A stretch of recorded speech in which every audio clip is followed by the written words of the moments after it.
In the kingdom of Fornia, when a member of the royal family turned 13, they received a special gift from the goddess. However, one particular prince wasn't so fortunate. He received no gift at all. Before this event in the courtyard of Fornia Castle, this prince could be found engaged in an intense sparring session with his maid. His name was Theodulf Forian, the third prince of Fornia. For the sake of easy narration, let me call him Theo instead. Each strike from his maid was harder than the last, forcing him to step back. The maid he sparred with was Layla Orstein, his personal maid. Eventually, Theo collapsed from exhaustion, prompting Layla to call it a day. After all, he had the gift confirmation ceremony that evening, and it would be better for him to be in decent shape. Theo's face brightened with joy as he began to shower Layla with compliments, praising her for her many remarkable qualities. She was skilled with a sword, an incredible cook, great at housework, a seasoned adventurer ranked as an S-class, and knew proper etiquette. In short, she was the complete package, the dream girl for every man. Perfect waifu this early? Layla thanked Theo for his kind words and offered her hand to help him up. However, before he could take it, a massive wave of water loomed over him. Acting quickly, Layla pulled Theo to safety just before the wave could drench him. The culprit behind this flashy display was none other than Niels Forian, the second prince of Fornia. He had arrived to flaunt his magic and make Theo look incompetent in comparison. With a smirk, Niels reminded his younger brother that every royal received a gift from the goddess upon turning 13. He questioned why Theo was wasting time practicing in the courtyard. Theo, confused by his brother's taunts, didn't immediately grasp the meaning behind Niels' words. To drive his point home, Niels raised his hand dramatically and summoned a massive fireball, demonstrating his magical prowess. With an air of arrogance, he mocked Theo again, questioning the value of sword practice when such powers could be wielded. Niels added that a royal's gift reflected their personality and traits, and he couldn't wait to see what worthless gift Theo would receive. After showing off his abilities, Niels strolled away, expressing his excitement for the ceremony later that day. Theo, visibly annoyed by his brother's mockery, clenched his fists. Layla quickly stepped closer and buried our boy in her holy valleys. She reminded him that if what Niels said was true, then Theo was sure to receive an incredible gift that would surpass everyone's expectations. Her optimistic words reassured Theo, filling him with hope that the ceremony would reveal something extraordinary. When night fell and the family gathered in the royal court, Theo became the target of scorn for not receiving any blessings or gifts. The family members were both angry and confused, questioning if he was truly royalty, as such a situation had never occurred before in their history. Horror and anxiety were evident on Theo's face, but the situation worsened when Niels erupted into uncontrollable laughter. Wiping tears of joy from his eyes, Niels began mocking Theo again. However, the king swiftly silenced Niels and turned his attention to Theo. With a stern tone, he questioned whether Theo was intentionally trying to disappoint him. This man, none other than Gauss Disgard Forian, the current king of Fornia, expressed his belief that a son forsaken by the goddess had no place in the castle. With that, the king made it clear he no longer wanted Theo to remain in the royal residence. The second prince quickly reminded their father to proceed with the plan he had proposed earlier. The old king decided to follow through and made a final ruling, declaring that Theo would be appointed as the Lord of the Land of Death. This announcement shocked everyone at the ceremony and murmurs spread through the crowd. Theo tried to protest against his father's decision, but the king dismissed him. The Land of Death was a desolate region filled with poisonous air, where no crops could grow and terrifying monsters roamed. It was uninhabitable for humans, and Theo couldn't understand why his father would assign him to such a place. Before he could argue further, the king silenced him by calling him a talentless failure. The insult hit Theo like a sharp sting, and his father made it clear that defying the king's orders was not an option. Theo was told to gather his belongings and leave for the Land of Death immediately. To Theo, this decision was equivalent to being exiled from the kingdom. His brother, ever opportunistic, didn't miss the chance to mock him. Laughing in Theo's face, the prince taunted him, boasting about how he would be busy preparing to become the next king, while Theo would struggle to survive in the wasteland. Feeling powerless and defeated, Theo had no choice but to accept his grim fate. The next day, his carriage finally departed. As it rolled down the path, he waved a final goodbye to his family and friends. However, his arrogant father and narcissistic brother were nowhere to be seen. Settling back into the carriage, he noticed someone else was missing, Laya. He regretted not being able to say goodbye to her one last time. Just as the thought crossed his mind, her voice called out, telling him she was right in front of him. At first, he didn't react, lost in his own thoughts. But then he suddenly realized she was sitting directly across from him. Startled, he quickly asked what she was doing there. Layla calmly replied that she would be wherever he was. He reminded her that he was heading to the Land of Death and tried to dissuade her, insisting that she didn't have to risk her life. Layla, however, became slightly annoyed and firmly reminded him of her role as his personal maid. Whether it was hell or the demon realm, she declared she would follow him no matter where he went. Theo asked Layla if she was certain about her decision, and she nodded confidently, showing no hesitation. Eventually, he thanked her for coming along, while the maid expressed her gratitude for the chance to spend some time alone with him. Their playful banter continued as the carriage rolled toward its destination.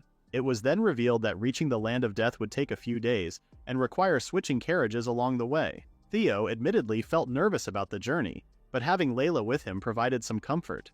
Despite this, one thing still bothered him. He wanted to understand why he hadn't received a gift. He wondered if it was because he didn't truly belong to this world. In his previous life, Theo had been nothing more than a corporate worker trapped in a grueling routine like most of our dear viewers. His days were spent working long hours, often late into the night, and even continuing his tasks at home. Life had become a monotonous cycle where every day felt the same. Sometimes he wished he could just play games again, particularly a civilization-building game he had loved during his student days. However, once he joined the workforce, he could never find the time to enjoy it. Adulting is hard, isn't it? One day, his body finally gave out from exhaustion and he found himself in an unfamiliar place. Before him stood a smiling goddess who warmly welcomed him to the realm of the gods. She introduced herself as Goddess Vesta and gently explained the shocking truth: he had passed away. Unsurprisingly, Theo's first reaction was sheer disbelief as the weight of her words sank in. The goddess expressed her condolences for his passing before getting straight to the point.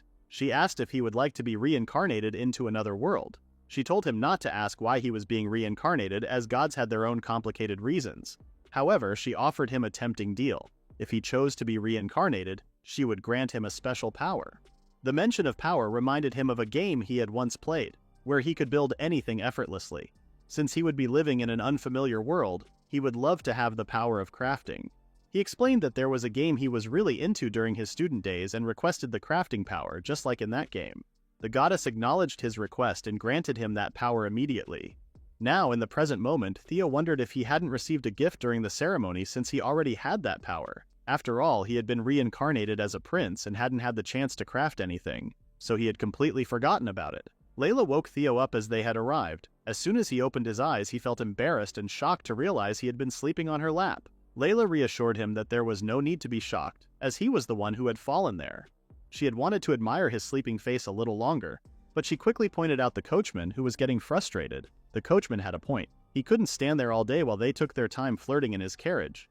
They hurriedly exited, and in front of them stretched the barren land of death. Theo hadn't expected anyone to be there, but couldn't help but comment on how lifeless the place seemed. He wondered if they would have to spend the night outside since it would get cold. Layla reassured him not to worry, saying she could keep him warm all night with her body heat if necessary. Theo dismissed the idea, doubting that body heat alone would be enough in such a place. Poor Layla felt a bit dejected hearing this, and Theo realized, a little creeped out, that she had been serious about her suggestion. She turned away, thinking to herself that although she had missed this opportunity to get close to him, there would surely be plenty more chances to claim her prey. Theo's first plan was to secure a house for them. After thinking for a moment, he remembered his crafting ability. A smile spread across his face as he realized it was finally time to use his power.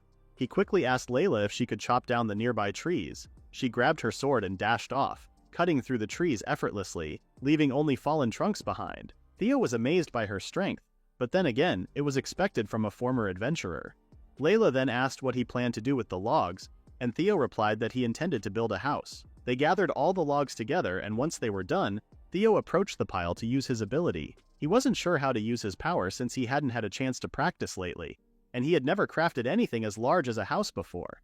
He focused on understanding the control and structural integrity needed. As he began to imagine the house in his mind, the wood started moving on its own. In the blink of an eye, an entire house was formed. Layla was completely stunned by this display of power and asked him about it. Theo shared how he was not able to receive a gift during the ceremony since he already had one right from the start. Layla couldn't have been prouder of her master, so she quickly hugged him so tightly that his head got stuck between her bazungas. As he choked, he mumbled, and she apologized, saying she couldn't contain herself. They decided to head inside, and as soon as they entered, they were amazed by how perfectly everything was arranged in the house. The fact that it was all made from wood and stone left her in awe. However, when Theo entered the bedroom, he realized he had a bed frame but no mattress, which made him realize that he couldn't create anything without materials. Layla quickly offered to give him her clothes as a substitute. Theo then used his auto-craft ability, and in no time a cozy bed was ready for them. But with one problem solved, another arose. Layla was practically naked, her nightgown barely covering her curves. She quickly ran toward Theo while he tried his best to keep a safe distance.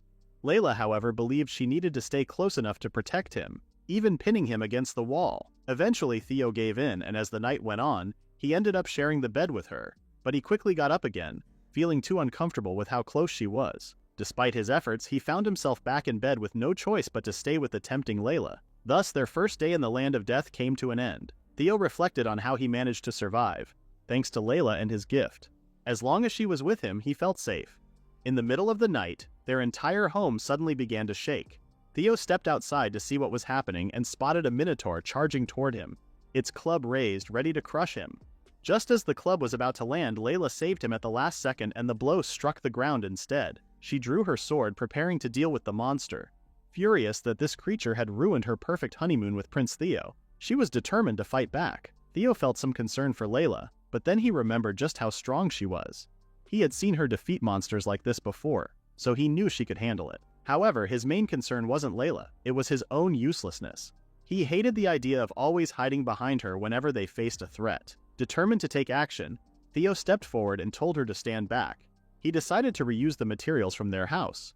Once he activated his autocraft ability, the house disassembled into raw wood. As the Minotaur charged, Theo began to imagine a weapon. The creature stared at him, confused. In an instant, Theo crafted a massive wooden drop axe. With a pull of the trigger, he sent the giant weapon crashing down like a meteor. The Minotaur was crushed beneath its weight, leaving it lifeless on the ground. Theo felt a surge of excitement. Everything had turned out even better than he had expected. As he reflected on his past, when he had been exiled from the capital and unsure of what to do, he felt a sense of purpose he hadn't known before. Layla rushed over and pulled him into a tight embrace, praising his incredible abilities. At that moment, Theo realized that he had finally found his purpose. He was genuinely excited. In the barren land, with his gift to craft anything as long as he had the materials, he felt like he was in the game he had loved during his student days. He turned to Layla and told her that he had finally found something he wanted to do. Curious, she asked what he meant. With confidence, Theo cleared up her doubts and declared that he would rebuild the barren land with his powers and reclaim the land of death. This place was the northern frontier of the Fornia Kingdom, also known as the Land of Death. It was Theo's first morning there, all thanks to the home they had built the previous day. With a new day on the horizon, Theo needed to figure out what to do next. He went to the kitchen and saw that Layla had already prepared breakfast. The food looked lavish, especially considering they were in the middle of a barren land. When Theo took his first bite, his taste buds practically danced with happiness. Layla, however, apologized, saying it wasn't exactly fancy since she had only used the supplies they brought from the castle. She promised that if he didn't have enough, she would gladly give him her portion. Speaking of supplies, Theo realized that the rations they brought wouldn't last forever. His first goal was to do something about it. When Layla suggested starting a farm, Theo agreed, thinking that if they could establish a steady food supply, they might even attract people to settle in this barren land. After finishing breakfast, they headed outside to start building. However, Theo's excitement quickly faded when he saw why this place was called the Land of Death. The soil was completely unsuitable for growing crops. Layla then explained that there was a rumor this land had once suffered a disaster that contaminated the soil with noxious air. The kingdom had tried to reclaim it several times, but clearly it hadn't worked. Still, Theo wasn't one to give up. He quickly used his autocraft ability, and with just a stone and a stick, he crafted a stone hoe to dig into the soil and soften it. Together, they worked to create a proper field. After they finished softening the soil, they fertilized it, and with that, their work for the day was done. All they could do now was hope it would be enough to grow some crops later. Exhausted, Theo laid his head down on the dining table. He had no idea farming could be this hard. He then thought about taking a dump, but Layla quickly reminded him that it wouldn't be easy since the water was contaminated with noxious air. They needed to be frugal with the limited water they had brought. By now, not only did he have to deal with food supplies and fend off monsters, but securing a water source had become another problem to solve. He thought to himself that this place wasn't called the Land of Death for nothing. As night descended, Theo shared his bed with Layla. As usual, he quickly got up when he felt her too close to him. But when he looked at her, he realized she was sleeping soundly, even though only a few seconds had passed since they got into bed. He figured this couldn't be helped, especially since she had woken up earlier than him, cooked for him, and worked much harder on the farm than he had. Now that he thought about it, he realized he was pretty useless compared to Layla, and he knew he needed to step up his game. So he decided to go to sleep, determined to work twice as hard as Layla the next day. As he drifted off to sleep, he suddenly found himself teleported to the place he had gone after his first death. The shock hit him deeply and he wondered if he had died again. However, Goddess Vesta quickly reassured him that he was still perfectly fine. She explained that she had simply summoned his consciousness back to this place. She bowed her head and sincerely apologized for the mess she had caused, which had led to him being abandoned in the barren lands. She went on to explain that she hadn't been able to give him a gift when he turned 13, which was why he had been exiled. To clear up his confusion, she mentioned that since he already had autocraft, she couldn't bestow another skill upon him. She explained that giving a human 2 or more gifts could cause their heart to explode and their bodily fluids to burst out. She continued apologizing, but Theo quickly told her to relax. In fact, he was really grateful to her, especially for the exciting gift she had given him. The goddess nearly teared up at how comforting Theo was and in her gratitude tried to leap onto him. However, Theo wasn't too thrilled about being smothered by her large holy melons, so he quickly took a defensive stance. Just then, the goddess stopped in her tracks, remembering something. She pulled out a metal bar and explained that it was a god metal imbued with the power of the gods. She added that they weren't allowed to bring it into the mortal realm, but she was willing to let him have it. Theo, curious, asked if she was really sure he could have something so valuable. The goddess quickly hushed him, telling him to keep his voice down because he was her favorite. This special gift was just for him. She decided to give him a bonus, kissing him on the cheek, which left Theo completely embarrassed. Before she left, she told him that the thing she had given him was a little blessing, so he better make good use of it. She wished him the best of luck and assured him she would always be rooting for him. As expected from Miss Groomer number 1, Theo woke up in his bed, wondering if everything that had happened was just a dream. However, the sensation of the kiss felt too real to be anything but genuine. Suddenly, he noticed something moving under his blanket. When he pulled the sheets off his legs, he found Groomer number 2, who might be trying to pluck the wood. He quickly asked what she was doing. She explained that she had felt something hard and wanted to see what it was. Theo didn't understand at first, but became embarrassed when he realized he might be actually pitching the tent. He told her that it was a natural biological response. However, it turned out that the hard thing she had felt was actually a metal bar. She asked him what it was, and Theo explained that it was the god metal he had received as a gift from the goddess. However, Layla then dropped some bad news. When Theo stepped outside, he was shocked to see that the soil they had prepared the previous day had reverted to its original state. He came to terms with the fact that the barren land seemed hopeless and that farming here was impossible. Layla decided to till the land again and suggested that they try a different fertilizer and keep experimenting. Theo tried to remind her that their efforts seemed pointless, but just as he felt hopeless, he remembered his own words about needing to work hard from now on. He grabbed the hoe and confidently told her to take a break since she had worked all day yesterday. It was his turn now. He encouraged her to focus on sword practice because mindlessly tilling wouldn't get them anywhere. Their first goal should be to find a suitable fertilizer for the land. The only problem was that he didn't know much about the soil's properties. As he spoke, a system window popped up. It stated that the soil from the Land of Death was ranked E, meaning it was the worst quality, and no crops could grow until it was purified by a divine blessing. While Theo stared at the status window, Layla watched him closely, making him think she couldn't see it. He wasn't sure why this information about the soil had appeared before him, but he soon remembered the kiss from the goddess and realized that it must have been the divine blessing she had given him. Now that he knew he couldn't grow crops without purifying the soil with a divine blessing, he got back to work. Though he wasn't entirely sure how to purify the land, he pulled out the god metal bar, which was ranked as divine. It was a special metal created by the gods, and any tools made with it would carry a divine blessing. Theo quickly figured out a solution. He grabbed his hoe, removed the stick, and combined it with the god metal to create a divine hoe. Why does this sound wrong? As soon as he used the hoe on the soil, a blinding light appeared. When he looked around, there seemed to be no change. However, when he grabbed some soil and checked the status window, he saw that it had turned into divine soil. With the divine blessing, anyone living on it would receive the goddess's blessing, allowing them to grow excellent crops. A big smile spread across Theo's face as he celebrated with a happy dance. He called out to Layla, telling her that with this hoe, they could purify the soil, and they would finally be able to grow crops. Layla leaped up to give him a hug for his efforts, but to her surprise, Theo jumped right over her on his own. This made the maid flustered despite being the aggressive woman she was. Theo believed that it was all thanks to Layla and the goddess that he had finally been able to do something useful. Tears of joy filled his eyes as he thanked her. At that moment, Layla reached her boiling point. Overcome with emotions, her head exploded. This even marked the duo's success in obtaining fertile fields. Later, Vesta was enjoying a relaxing bath, and while she unwound, she seemed to be watching Theo through her crystal ball. At that moment, another goddess named Athen arrived and asked why Vesta was so obsessed with this boy.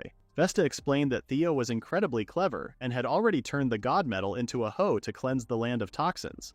Athyn shrugged and bragged about her own hero, insisting that her chosen hero was better than Theo.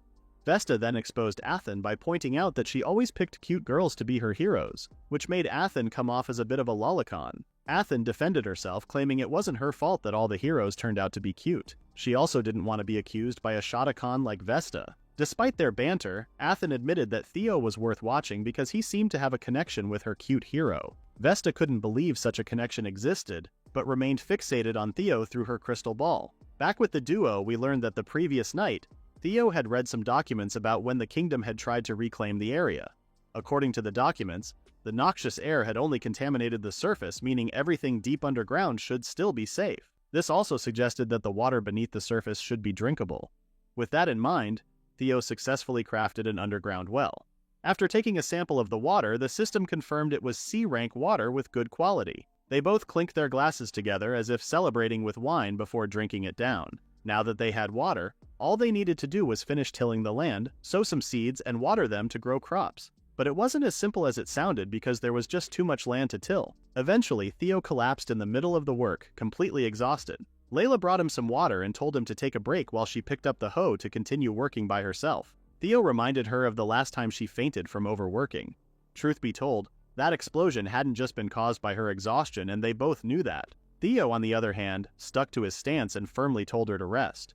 He warned her that overworking was dangerous. Though he didn't say it aloud, he was speaking from experience as he had died from overwork. Layla could clearly sense the seriousness of his words. Theo still had no idea how he was going to till all the land. All he could do was wish he had a tractor, but unfortunately, he couldn't make one because he didn't have the materials. Layla overheard him and suggested that while she didn't know much about tractors, it would probably be best to get help from others or use cattle. She made a valid point, but the problem was that no one would want to move to such barren land, and they couldn't even bring cattle there. Then Layla suggested that he use his autocraft ability to create the cattle. The thought of human transmutation from Full Metal Alchemist sent chills down Theo's spine, and he admitted he was too scared to try it, not knowing what the price might be. Layla quickly clarified she was joking, but Theo pointed out that she didn't sound like she was joking at all. After thinking for a moment, Theo came up with an idea, thanking Layla for the inspiration. He decided he would create whatever he didn't have. Layla asked if he was really going to try human transmutation, but he assured her that wasn't the plan. Instead, he explained that he could create something that would follow their commands, a golem. He reminded her that they would need a lot of earth stones and magicite. Magicite was a stone containing magic power harvested from monsters. It was commonly used to enhance weapons, create magical items, and act as an energy source.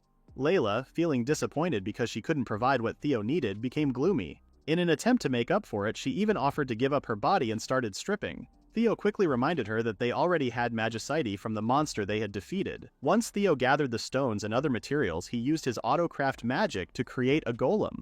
The stones came together and a giant stone man came to life. Layla was amazed that he had created a golem and felt proud of him. Theo then decided to command the golem. As soon as the creature heard its master's voice, it dashed toward him. The sudden dash terrified Theo for a moment, but contrary to what he expected, the golem simply picked him up and tossed him over its shoulder like a father carrying a child. Layla quickly stepped back to protect Theo, but he reassured her that the golem didn't seem hostile. However, Layla, who was feeling jealous, couldn't tolerate the golem's affectionate behavior toward Theo, even though he reminded her that golems didn't have emotions.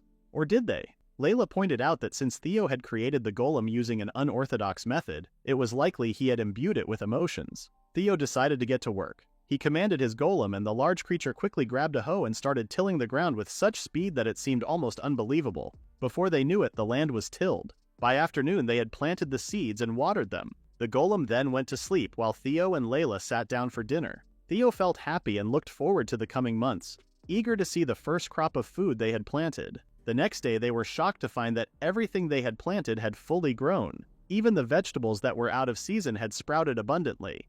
He never expected such a quick harvest. What mattered most to him now was that his food supply issue had finally been solved. Thanks to the blessed soil, the vegetables grew to full size overnight. However, Theo wasn't sure how they would taste, so Layla decided to test them for any potential effects. The system window quickly confirmed that they were of excellent quality with no side effects. Theo took a bite, and the flavors exploded in his mouth. It was the juiciest, tastiest thing he had ever eaten. For a moment, he even wondered if the tomato was actually a vegetable. He quickly tossed one to Layla, telling her it was unbelievably good. Reluctantly, she took a bite, and she too was delighted by the taste. Theo was convinced that if they were this good raw, they would be even better cooked, so they both decided to start cooking. Once inside, Layla used her godlike speed to cook, whipping up a variety of delicious dishes in no time. When they took their first bites, it was like tasting a slice of heaven. The intense flavors were almost beyond belief, and each taste of the vegetables felt authentic and fresh. The dishes, made with the best ingredients and technique, were so incredible that they couldn't speak for several minutes, completely lost in the flavors. With the harvest issue solved, Theo headed outside to tackle the next task. He called his golem, which he had named Gorm, and asked if he had gathered the materials. The golem promptly pointed to a pile of rocks and logs he had collected. Layla, curious, asked what the Gorm was, and Theo explained it was the golem's new name. He had tried calling him that once, and Gorm seemed to like it. Looking at the materials, Layla asked what he planned to build. As soon as her brain connected the dots, she wondered if he was planning to build a separate house to live away from her. Theo had considered that, but for now, with a source of water available, it was time to build a place to wash away their fatigue. Using his autocraft ability, he created an outdoor hot spring styled like a traditional Japanese inn. It was exactly the kind of hot spring he had always wanted to experience, complete with bubbly soap and a body sponge made from different materials. He even set up separate sections for men and women. He eagerly hopped over to the men's side and told Layla to meet up later after respectively taking their own bath. Layla didn't say anything as Theo left. Theo cheerfully went to the bath, deciding to clean up before relaxing. Layla then offered to wash him, and Theo agreed. They both fell silent for a moment as they stared at each other. Theo suddenly panicked and pointed out that they weren't in the women's bath. Layla responded that there was no need to separate the baths by gender. Our groomer number 2 never loses her chance at all.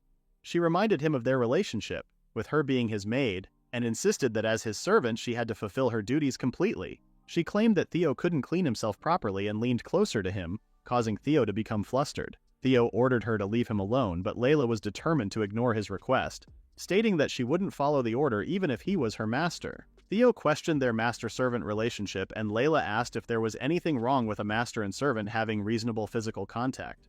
Theo shouted that her actions were completely unreasonable. In the end, Theo was defeated as Layla washed him thoroughly. They both relaxed in the hot spring as the night continued quietly. Layla pointed out how beautiful the stars were, which made Theo smile. He realized that he would never have been able to enjoy such a view in his past life or in the capital. He felt thankful for being sent to these barren lands, where he could experience such luxury. However, they weren't completely alone.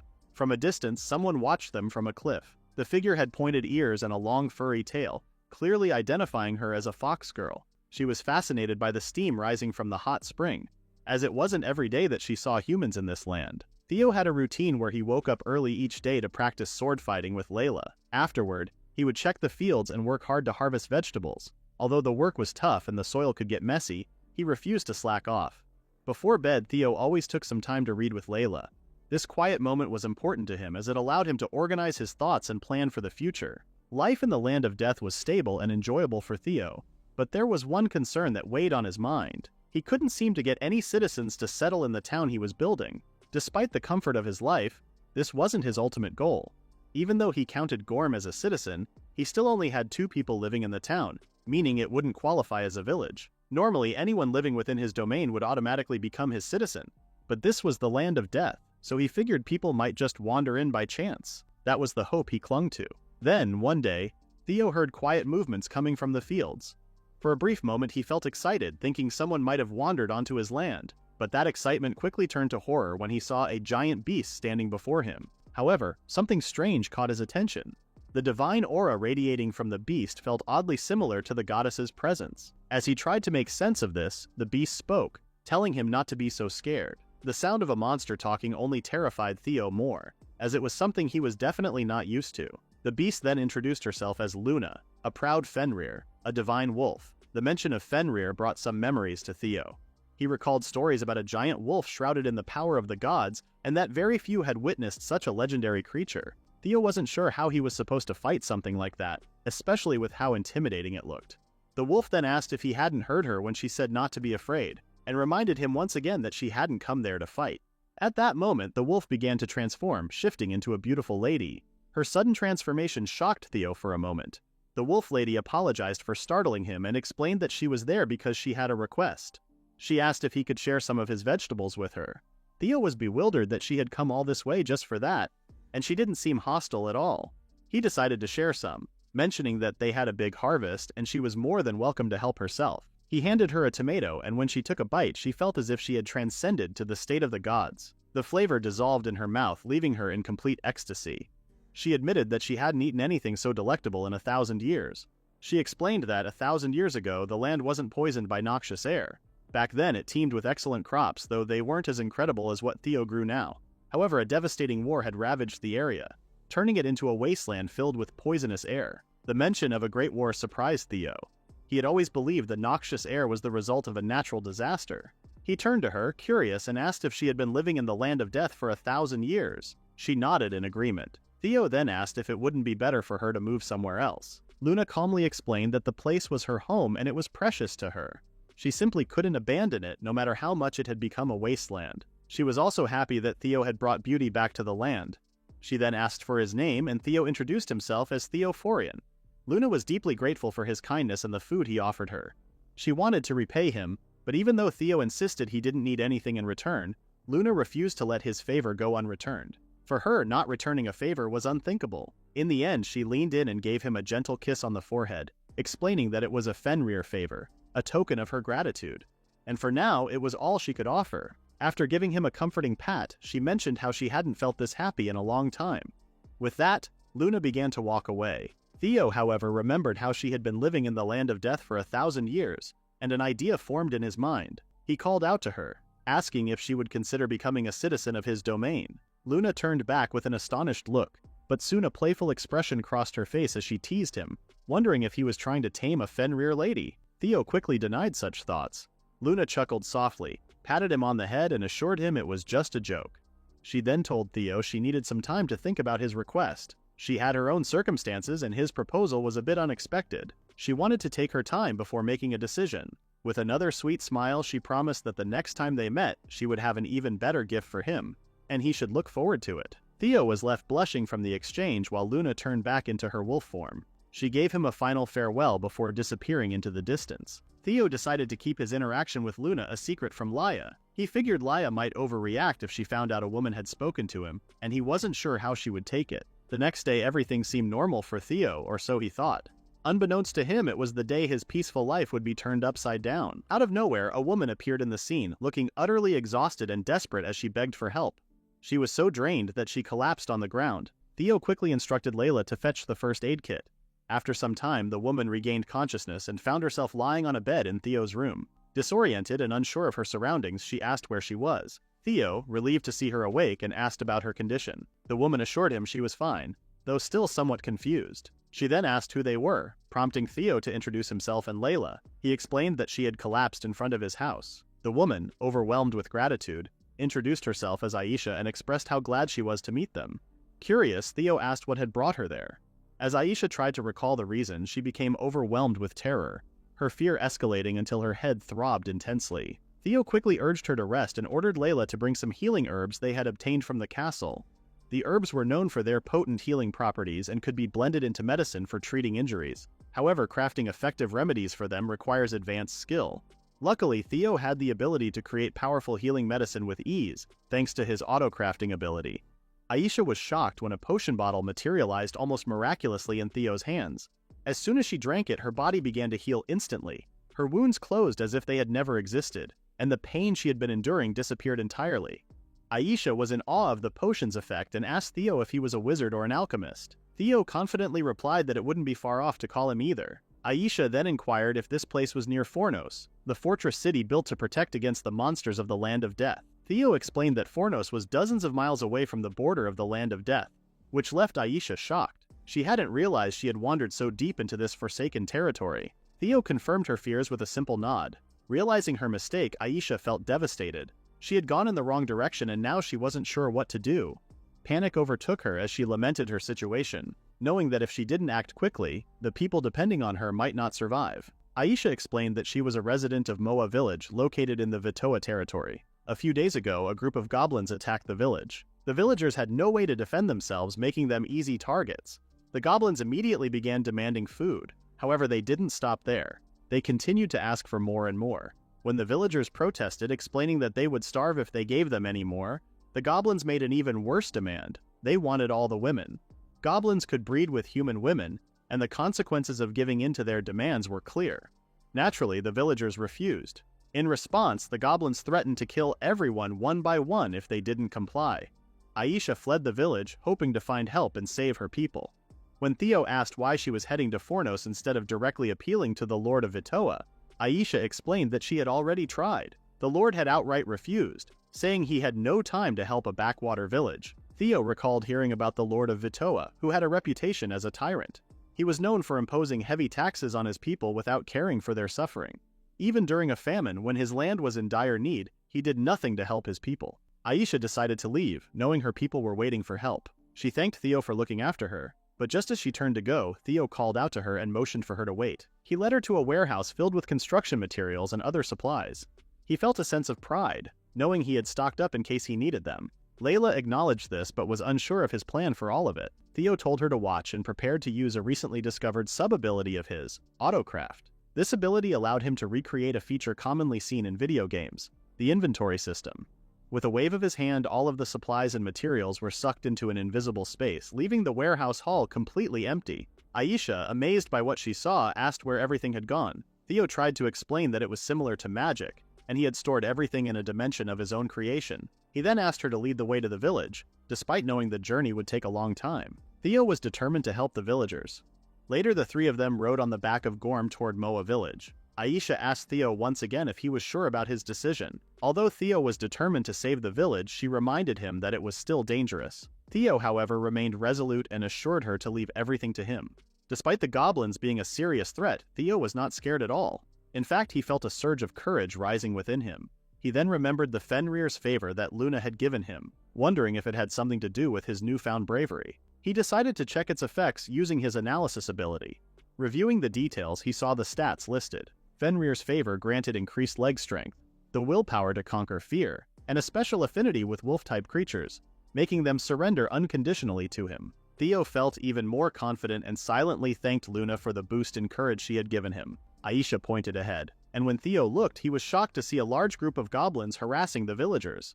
The sight filled him with anger and frustration, almost overwhelming his self-control. He ordered Gorm to charge straight at the goblins while instructing Layla and Aisha to prepare to jump off Gorm's back on his count. At his signal, the three of them leaped off, and Gorm crashed into the goblins like a cannonball, sending several of them flying. Gorm was like a WWE wrestler entering the ring.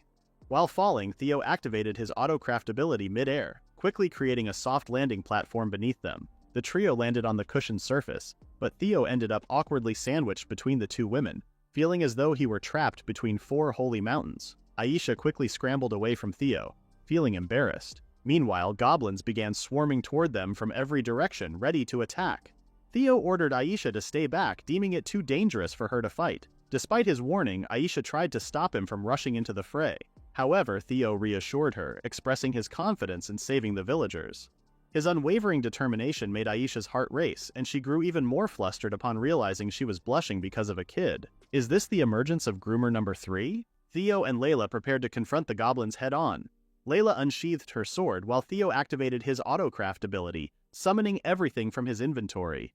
In an instant, thousands of swords materialized around him, creating a scene that seemed straight out of the legends of Gilgamesh. Layla slashed through the goblins with precision, and together they managed to eliminate the horde. The area transformed into a battlefield, littered with fallen monsters. The remaining goblins, overwhelmed and frightened, abandoned the fight and fled to report back to their leader. Layla wanted to pursue them, but Theo immediately stopped her, reminding her that ensuring the villagers' safety was their most urgent priority. The villagers approached Theo, relieved that they had finally been saved. They asked who he was, and Theo introduced himself honestly as the third prince of the Fornia kingdom, and the lord of the land of death. This revelation shocked Aisha and the villagers, and their reactions were far from pleasant. Theo regretted his honesty, thinking it might have been wiser to keep that part to himself, knowing villagers likely held a poor opinion of royals and nobles. Contrary to his expectations, the villagers were amazed to learn he was a prince. They began showering him with gratitude for rescuing them, but Theo quickly reminded them it wasn't necessary. He urged them to stay cautious, explaining that he overheard the goblins mentioning reporting back to their leader, which meant their den was likely hidden somewhere in the forest. Meanwhile, the scene shifted to the goblins' den, where the surviving goblins returned to report their failure. They told their chief that the village was too dangerous to attack.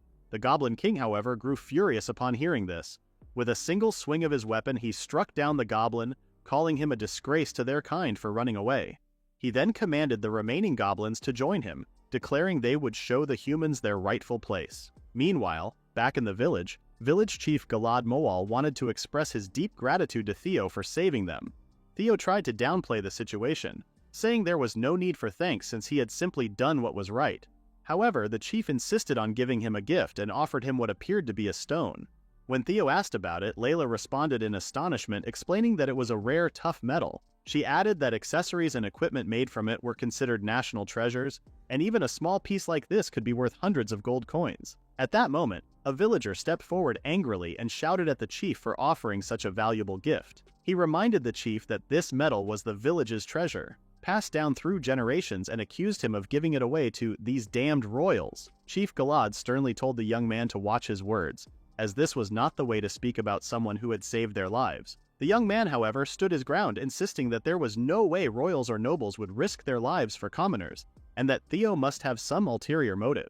He raised his voice, asking the other villagers if they shared the same opinion. The villagers began murmuring among themselves, clearly divided on what was right or wrong. Theo noticed the distress on their faces, and it became clear to him that they had a strong dislike for nobles. Aisha stepped in to speak on Theo's behalf, trying to ease the tension. She reminded them that Theo wasn't like the lord of the territory. Despite being a stranger, he had helped them and saved all their lives. While the villagers couldn't deny that Theo had saved them, Jack still had a point. However, it seemed the chief had already made up his mind and was ready to give the gift to Theo. Theo tried to refuse, saying it was their village's treasure. But the old man revealed that their village was on the brink of collapse. This sobering revelation made Theo curious, and he asked the chief why he believed the village would meet such a fate. The old man quickly told Theo about the Goblin King who resided in the nearby forest. The Goblin King was the ruler of the goblins and was much stronger and smarter than regular goblins. There were even rumors that he could defeat a Minotaur or a Kijin in combat. The chief was certain that the goblins who had run away earlier would likely return with the Goblin King, so he advised all the young villagers to escape as quickly as possible, while the elderly, who could barely stand, should stay behind. Jack, however, refused to comply with this command and made it clear that they would escape together. The old man tried to reason with him, saying that the elderly would only slow the younger ones down, but Jack insisted that he wouldn't leave without everyone and made it clear that he would just defeat the goblins himself. Theo volunteered to help and promised not to leave anyone behind. Aisha and the village chief asked him what his plan was. Theo explained that the goblins were keeping watch around the village to prevent anyone from escaping. There was no way they could flee, so instead of running, they would face the goblins in battle. This meant they needed to fortify the village. Later, Jack sat alone, visibly annoyed. He wasn't ready to trust the royal boy and was convinced there must be an ulterior motive behind his actions. He remembered his father's words, where he was told that strong men must protect the village. Jack believed that once he grew up, he would protect the village just like his father did. For that, he didn't need a royal brat. At that moment, the same royal brat Jack had been badmouthing built an entire watchtower in the blink of an eye, leaving Jack completely stunned. Theo then demanded more crafting materials, saying what he had was not enough. The chief gave him permission to destroy farming tools or even tear down houses if necessary. Other villagers offered their tattered houses materials for the sake of protecting the village. Meanwhile, Jack still thought trusting Theo was the most gullible thing they could do. Theo used his magic again, creating protective walls around the village. After so much construction, Theo felt exhausted and collapsed to the ground. Layla rushed over, concerned, and told him to take a break since he had overused his abilities in such a short time. But Theo insisted there was no time to rest. He was determined to do everything in his power to protect the village. Seeing the determination in Theo's eyes made Jack begin to change his opinion of him, even if only slightly. He remembered how, during the goblin attack, he had been tasked with protecting the village but froze in fear, unable to act. In contrast, this kid had fought the goblins, saved everyone, and was now pushing himself to the limit to protect them again. Feeling a shift in his thoughts, Jack walked confidently over to Theo and asked what he needed to do to help protect the village. Theo immediately started crafting a weapon and created a spear, handing it to Jack. He mentioned that Jack was said to be the most skilled fighter in the village, and if the defenses failed, everyone would rely on him. Jack grabbed the spear but firmly stated that he still didn't trust Theo. He made it clear that his actions were solely for the sake of the village's safety. Despite Jack's hostility, Theo thanked him, only for Jack to reiterate not to misunderstand his intentions. Suddenly, Theo noticed Aisha watching them. When he asked if something was wrong, she jumped, clearly startled. Embarrassed, she denied it, insisting she hadn't been looking at him and claiming he wasn't even in her line of sight. She then pointed out that the children and elderly had been evacuated and asked if there was anything she could do to help. Theo assured her everything was going smoothly, thanks to the villagers' support. Just then, the villagers called out for Theo's assistance. He quickly waved goodbye to Aisha and rushed off to help, leaving her standing there. It was evident that Aisha felt something for him, and the reason was easy to see. However, the moment was interrupted by the sound of massive footsteps echoing through the forest. The Goblin King was approaching, his army of minions in tow, clearly intent on slaughtering the villagers. He couldn't believe that his underlings were so scared of a tiny village. However, he saw this as an opportunity to teach the villagers a lesson and take all the women for breeding. But his confidence faltered when he arrived and saw that the village was not what he had remembered. The villagers were armed with bows, arrows, and spears, and the entire village was surrounded by a protective wall with a watchtower. He broke into a cold sweat. Theo then ordered the goblins to withdraw from the village. He told them that as long as they quietly retreated, the villagers wouldn't harm them. However, if they took one more step forward, Theo warned that both he and the villagers wouldn't hesitate to attack the goblins on sight. The Goblin King was furious at being looked down upon. He angrily commanded his underlings to charge all at once. Theo had no choice but to prepare for a fight and raised his hand to signal the attack. He watched as the goblins grew excited and argued about capturing women to play with. Theo then signaled the villagers to strike. The goblins in the front were crushed by something. The surviving goblins broke into cold sweat and looked toward the source of the shot. From the watchtower, Theo glared down at them, with smoke rising from what appeared to be cannons. He formally announced the beginning of the war against the goblins. More shots were fired, turning more goblins into paste. Some of the goblins managed to reach the walls and began climbing them without fear.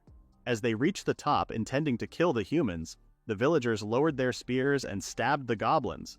This was another tactic Theo had created to eliminate goblins climbing the walls. Theo praised the villagers for their strategy and raised their morale, encouraging them to drive back the invading goblins. The Goblin King could not believe what he was witnessing and became enraged. He raised his sword and slashed the ground before him. The force of the strike created a shockwave so powerful that it destroyed part of the village's defensive wall, toppling the watchtower in the process. Theo was caught by Layla as he fell, and he conjured a soft cushion to break the fall of the other villagers. Once everyone was safe, he instructed them to retreat to the shelter, and the villagers immediately began running for safety. The Goblin King declared that he had been observing and had figured out Theo was the leader directing the villagers in the battle. He claimed that a game would end once the king was removed from the board. Layla readied her sword and proclaimed that the Goblin King would have to go through her first before reaching Theo. The Goblin King initially dismissed Layla as a mere pawn, only to realize she was Theo's queen. He admitted he was fond of strong-willed, attractive women and arrogantly suggested Layla become his. With a disgusted expression, Layla coldly rejected him, saying her heart was already set on someone else. The Goblin King mused whether her heart would be free if he eliminated the person she cared for. His comment infuriated Layla. He ordered his underlings to capture Layla, but instructed them not to harm her face. In response, Layla asked who the Goblin King intended to kill. She assumed a battle stance and unleashed her family's technique, cutting down the goblins before her into chunks of meat. She then charged toward the Goblin King, preparing to use another technique. As she paused in front of him, she declared this would be the end. However, before she could unsheath her sword, a goblin managed to grab her. More goblins piled onto her, pinning her down. The Goblin King ordered them to hold her in place for capture and then turned his attention toward Theo. Layla easily emerged from the mountain of goblins, cutting them down effortlessly with her sword techniques. She reminded the Goblin King to face her first, but the monster ignored her challenge. More goblins swarmed in, blocking her path. Observing their strategy, Layla realized the goblins relied heavily on their sheer numbers for strength. She also recognized her mistake in recklessly charging toward the Goblin King. It became clear that he had deliberately provoked her to separate her from Theo. Although she had heard of the Goblin King's intelligence, she hadn't expected him to be this cunning. Layla called out to Theo, urging him to retreat. She assured him that Gorm could protect him from the Goblin King's attacks. She even offered to distract the monster herself, but Theo refused her suggestion. He argued that retreating would endanger the villagers. Instead, he used his gift to create a sword and decided to confront the Goblin King on his own. The Goblin King mocked him, calling his determination laughable. Theo challenged the Goblin King to see whether it truly was a joke and pulled a massive stone block from his inventory. However, the Goblin King casually punched the block aside without even flinching. Undeterred, Theo turned to nearby materials from the broken watchtower. Using his autocraft skill, he quickly constructed a massive ballista.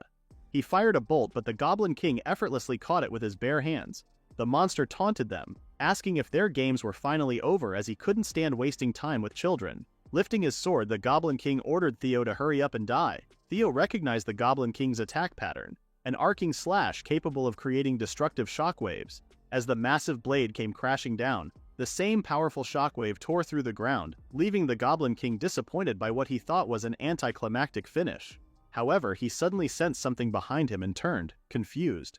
He was certain he had struck Theo and even felt the impact of the blow. Yet, Theo was now above him, looming with a sword in hand, ready to strike. Theo was in midair preparing to slash the Goblin King from above. Not long before, he had taken a risky gamble. He used autocraft on the ground beneath him and raised a platform made of 5 earth blocks. Thanks to this, he managed to avoid the Goblin King's attack. The Goblin King had aimed for the earth blocks, not Theo himself. Jumping over the Goblin King was his only chance to fight back while the boss monster was completely distracted. He was confident he had the Goblin King now and felt it was time to show the results of his training with Layla. Theo then used a technique he had learned from Layla and struck at the Goblin King's exposed back. However, the attack was ineffective, and his sword shattered into pieces. Confused, Theo realized how tough the Goblin King's skin was, as his blade hadn't even left a mark. The Goblin King loomed over him and kicked him away. Theo was sent flying like a football and crashed into a nearby tree. The Goblin King mockingly praised him for scaring him for a moment and suggested Theo could have used a sharper blade. Despite being injured, Theo tried to get back up and prepare for another fight. The Goblin King raised his leg ready to crush him with a stomp, claiming it was checkmate. Just then, someone ran in shouting. The Goblin King turned to see Jack stabbing him in the back with a spear. However, the spear broke easily, making Jack anxious. Theo was surprised to see him and wondered why he had joined the fight. Jack explained that the frontliners who had retreated told him what happened. They shared how Layla was overpowering the goblins, but Theo was fighting the Goblin King alone. Theo protested, saying Jack couldn't have come to help. Jack told him to shut up and reminded Theo that he would have almost died if Jack hadn't arrived. Angered, the Goblin King called Jack a lowly pawn and raised his sword to eliminate him. Theo got back up to stop the Goblin King from killing Jack. The Goblin King turned to Theo and commented that humans were soft-hearted. Theo was shocked to realize that the Goblin King's true target had always been him. He was now too late to dodge, and there was no way his trick would work again. Suddenly, a familiar figure patted Theo's back. It was Luna, the Fenrir lady. She had said she would lend a hand. Her skill, Fenrir's favor, activated, boosting Theo's leg strength. A sudden surge of power spread through his legs. Theo ducked and charged forward, avoiding the Goblin King's sword slash. The Goblin King was caught off guard by Theo's sudden speed, but he wasn't concerned since Theo only had a blunt sword. Theo then asked how it looked this time. He remembered how Chief Galad had given him their village's treasure, describing it as a rare, tough metal. Theo used his autocraft skill to turn the orichalcum into a sword. Jack was surprised by the sight. He recalled how the chief had told him when he was young that the precious metal was not only their village's treasure, but also their guardian deity, which would protect them in times of need. Chief Galad was right. As a sword, their precious treasure helped them defeat the Goblin King. With Theo wielding it and Layla's family technique passed down to him, the Goblin King was injured for the first time, which shocked Jack. The monster fell to the ground with a loud thud. Theo was exhausted, and realizing he had defeated the Goblin King, his body gave out. As he collapsed, Jack caught him and told him he did well. Theo was happy to hear that and said Jack had done the same. The fight ended with the two boys sharing a fist bump. Layla finally returned and the three of them went to the shelter. Theo then told everyone they could come out now. Aisha asked if that meant something. Theo confirmed they had won, and Aisha immediately dove into him, burying her face in his chest. Layla tried to stop her but held back when she saw Aisha crying uncontrollably. Aisha thanked Theo from the bottom of her heart. Theo looked pleased while Layla stepped back, feeling a bit jealous this time. Theo tried to calm Aisha, telling her that everything was over now. At night, the villagers celebrated their victory and Theo's help by raising their mugs in a toast. Theo felt happy seeing everyone safe. However, he didn't expect to end up stuck between Aisha's chest. He wondered how things had turned out like this. Layla gave Aisha a sharp look and asked if they could switch places. Aisha, flustered, told Layla to stop scaring her. But Layla quickly pulled Theo away and offered him food she had cooked.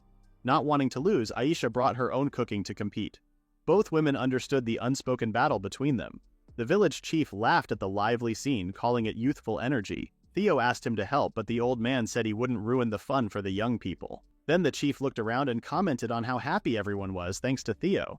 He even joked, saying he wished Theo were their lord so every day could be like this. Hearing this, Theo realized something and excused himself from Aisha and Layla. Using autocraft, he made a step stool and climbed onto it. He called for everyone's attention and got straight to the point. He asked them to become his citizens in the land of death, which he ruled. The villagers froze for a moment, knowing what the land of death was. Sensing their worries, Theo reminded them about his special power. He explained that he had been reclaiming the land of death with it, but he couldn't handle everything alone. He asked them to join him and lend their help.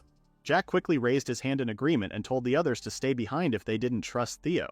Some of them complained, saying Jack was acting arrogant, especially since he had doubted Theo at the start. Aisha announced that she would also join Theo. The village chief decided to go as well and urged everyone to be honest about their choice. Despite their fears of the land of death, more villagers started raising their hands. Cheers erupted for Theo, who felt happy to see their support. They now had an extra reason to celebrate. Theo had become their new lord. That night, everyone celebrated and drank until late. The next morning, Theo and the villagers began their journey. Theo stored whatever could fit in the wagons into his inventory, along with the elder, and had Gorm pull the wagon. After walking for half a day, they reached Theo's domain. The land was barren, with only one house standing in the middle of an empty field. The group felt awkward for a moment until Theo decided to take action.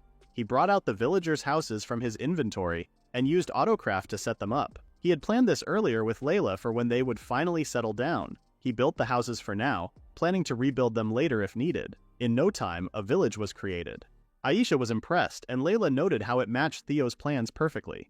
Suddenly, Theo collapsed to the ground, unconscious. Theo woke up and found himself back in his house. He remembered fainting after creating several houses in an instant and realized he needed to improve his stamina. A moment later, Aisha entered his room wearing a maid outfit and asked if he was feeling better. Theo became flustered seeing her dressed like that.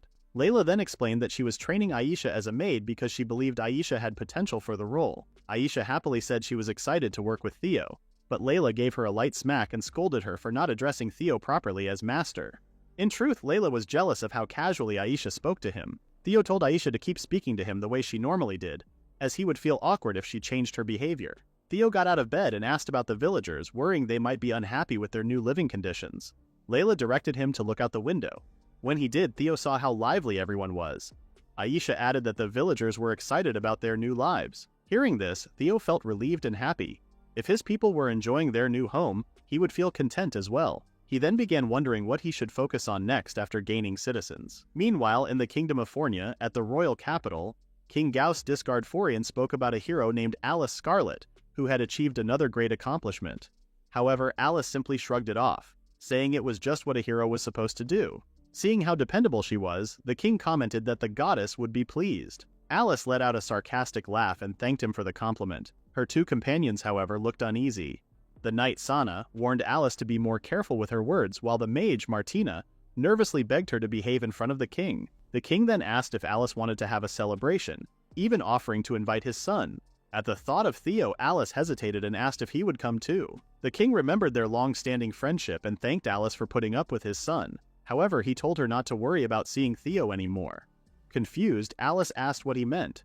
The king explained that since Theo had no special talent, the goddess had abandoned him and he could never receive a gift. Alice's eyes widened in shock when she heard that Theo had been exiled to the land of death.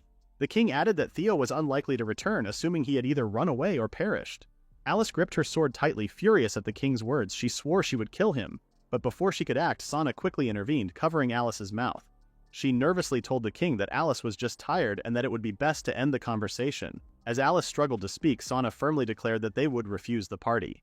Without waiting for a response, she grabbed Alice and hurriedly left, making a quick excuse to escape. Outside, Alice asked Sana why she had stopped her. Sana called her foolish and said their heads would roll if she killed the king. But Alice couldn't believe that the old man had banished Theo. Sana told her not to insult the king and said she understood that Alice was worried about her dear Theo. Alice quickly denied it, saying Theo wasn't her future husband or anything like that. Since Theo had been sent to the land of death, Alice insisted they should leave the capital. She was already tired of dealing with the royal family and wanted nothing more to do with them. Just as she was about to leave, Niels appeared. He greeted her and proudly showed off that he was now the crown prince. He didn't care that Alice was blessed by the goddess. Instead, he reminded her that she was just a commoner and ordered her to respect him. Alice didn't want to talk to him, so she turned to leave. Niels stopped her and said he had a proposal. He ordered her to be his woman, leaving Alice stunned. He explained that his older brother, the first prince, had disappeared, and Theo had been sent to the land of death. Because of that, Niels believed he would be the next king.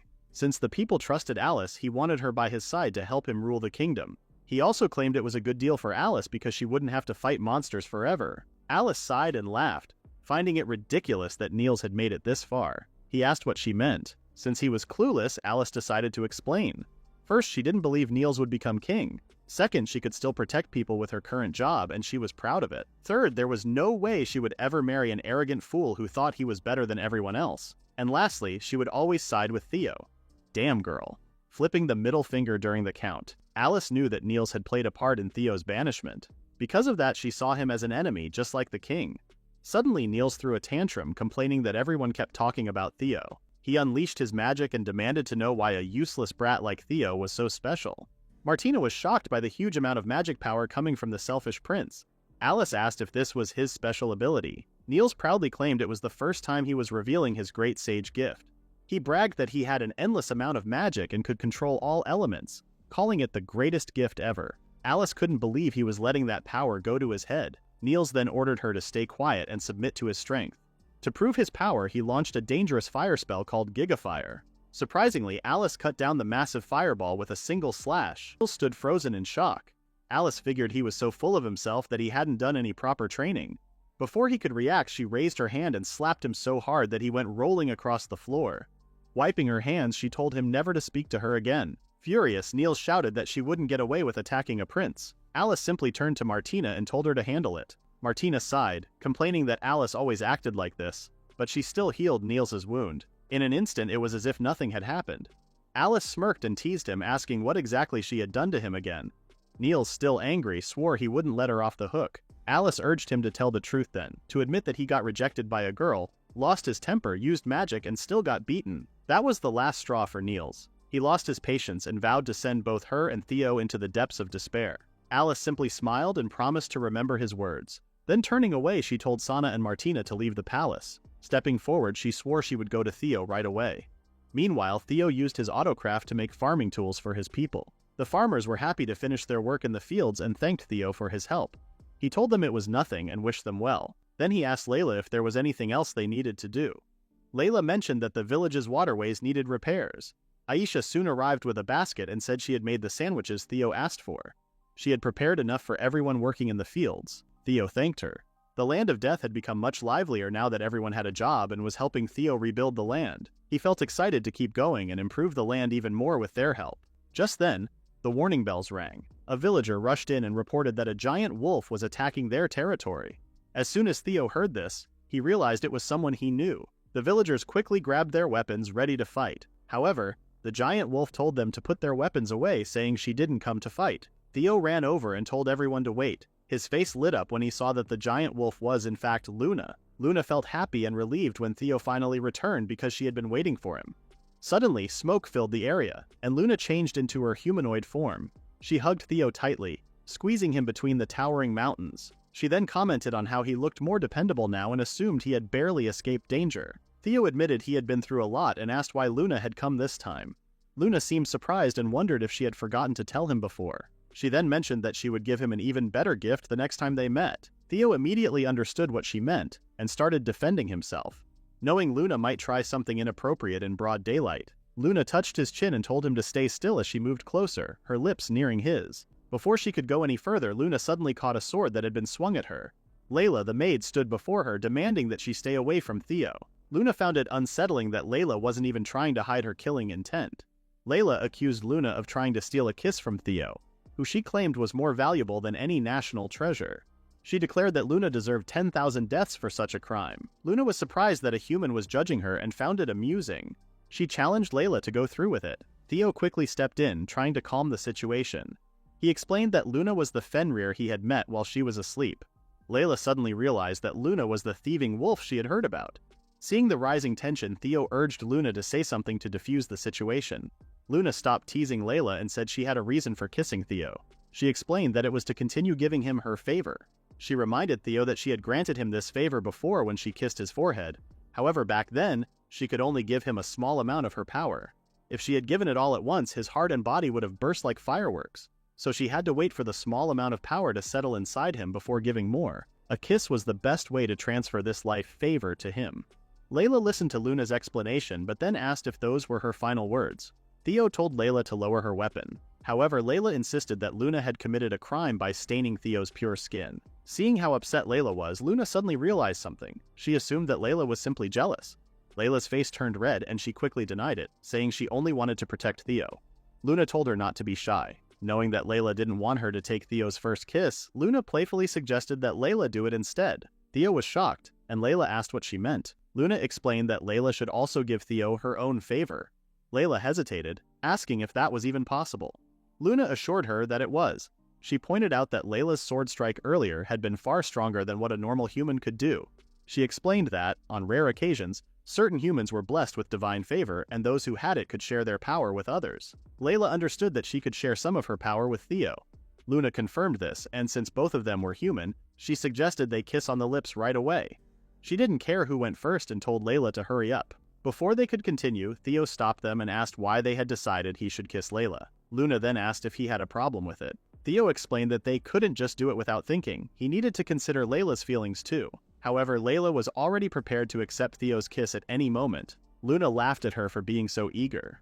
Aisha blushed and asked if they were really going to kiss in broad daylight. Theo told Layla not to force herself, but Layla assured him she wasn't. If Theo was okay with it, she would actually love to receive some affection from him. Theo knew Layla was sincere. He glanced at her trembling hands and after a moment of hesitation made up his mind. He agreed but admitted it was his first time and couldn't promise the kiss would be any good. Layla didn't mind since it was her first time too. With that, Theo reached for Layla's cheeks and awkwardly pressed his lips against hers. He wondered if the kiss had successfully transferred the favor. After a few seconds, he pulled away and checked on Layla, only to be confused when she didn't respond. A moment later, she suddenly fainted on the spot, shocking everyone except Luna. Luna tried to hold back her laughter but failed, bursting into loud laughter instead. She found Layla incredibly amusing. Then with a grin, she declared that it was her turn next. However, she needed to wait for Layla's favor to settle first, so Theo's body wouldn't be under too much strain. Since things were now out of order, she decided to handle another matter first. Theo asked what it was, and in response, Luna called some children forward. Suddenly, multiple wolves appeared, barking as if greeting them. Surprised, Theo asked why there were wolves. Luna then explained that they were Fenrir pups, and she wanted Theo to take care of them. When Theo saw the Fenrir pups, he asked if they were Luna's children. Luna explained that they were actually her older sister's pups. I thought we got a mommy in town, but anyway, she teased Theo, asking if he thought she had a partner, and made it clear that she was still single. Theo quickly said that wasn't what he was worried about. Luna then asked Theo to take care of the pups. She knew it might be risky because the pups were rare and could cause trouble. After hearing her concerns, Theo gently patted one of the pups and looked into its eyes. Luna kept listing the good things about keeping them, but Theo told her not to worry. He said he would happily welcome all of them into his village. Luna was surprised at how fast Theo made his decision, but he said he couldn't leave such cute pups alone. Luna blushed a little and thanked him for his kindness. She told the pups that Theo would be their new caretaker and asked them to show their thanks. Right away, the pups jumped all over Theo, licking him from every direction. It quickly became too much and Theo ended up getting buried in their soft fur. A week later, the Fenrir pups were happily living with the villagers. They played with the children and even helped with farm work. Aisha often came by to feed them, but just like Theo, she was soon buried under their fluffy licks. Watching them made Theo feel a little jealous. While looking around, Theo noticed one pup staying away from the others. When he looked at it, the pup quickly hid. He wondered if something was wrong. Luna suddenly appeared and explained that the pup had always been shy, and it was something they needed to work on. Theo was surprised by her sudden arrival, but he was even more surprised by her new outfit. Luna said she preferred wearing fewer clothes, but Theo told her she couldn't dress like that around the village. Luna just smiled and said it seemed like Theo didn't want anyone else seeing her like that. Theo asked what had been wrong with the pup before. Luna explained that it was the youngest and told him how her older sister had died a few days after giving birth to it. Theo was surprised. Luna said the pup had never felt a mother's love. She had tried her best to act like its mother, but no matter what she did, she couldn't take the real mother's place. Because of this, the pup grew up shy and often stayed away from others. Theo understood. Luna seemed like she wanted to say more, but Theo interrupted and offered to be the pup's friend. Luna was so shocked she couldn't speak right away. Theo wondered if he had done something wrong, but Luna quickly smiled and said he was exactly the kind of person she had hoped to meet. She said she was happy she had come to his land. Theo said he wasn't that great, but Luna suddenly kissed him hard. Theo struggled, but Luna held his chin tightly. When she finally pulled away, Theo angrily asked what she was doing. Luna said she was just updating the favor she had promised him earlier, something she had forgotten about. Theo had forgotten about it too. After that, Luna asked him to take care of the timid pup. Theo wasn't sure how much he could help, but he promised to do his best. Theo didn't waste any time. He walked up to the youngest pup and asked if it wanted to play, but the pup kept running away and stayed at a distance. Theo noticed it didn't run too far, which meant it wasn't scared of him. He suggested playing tag and even offered to be it.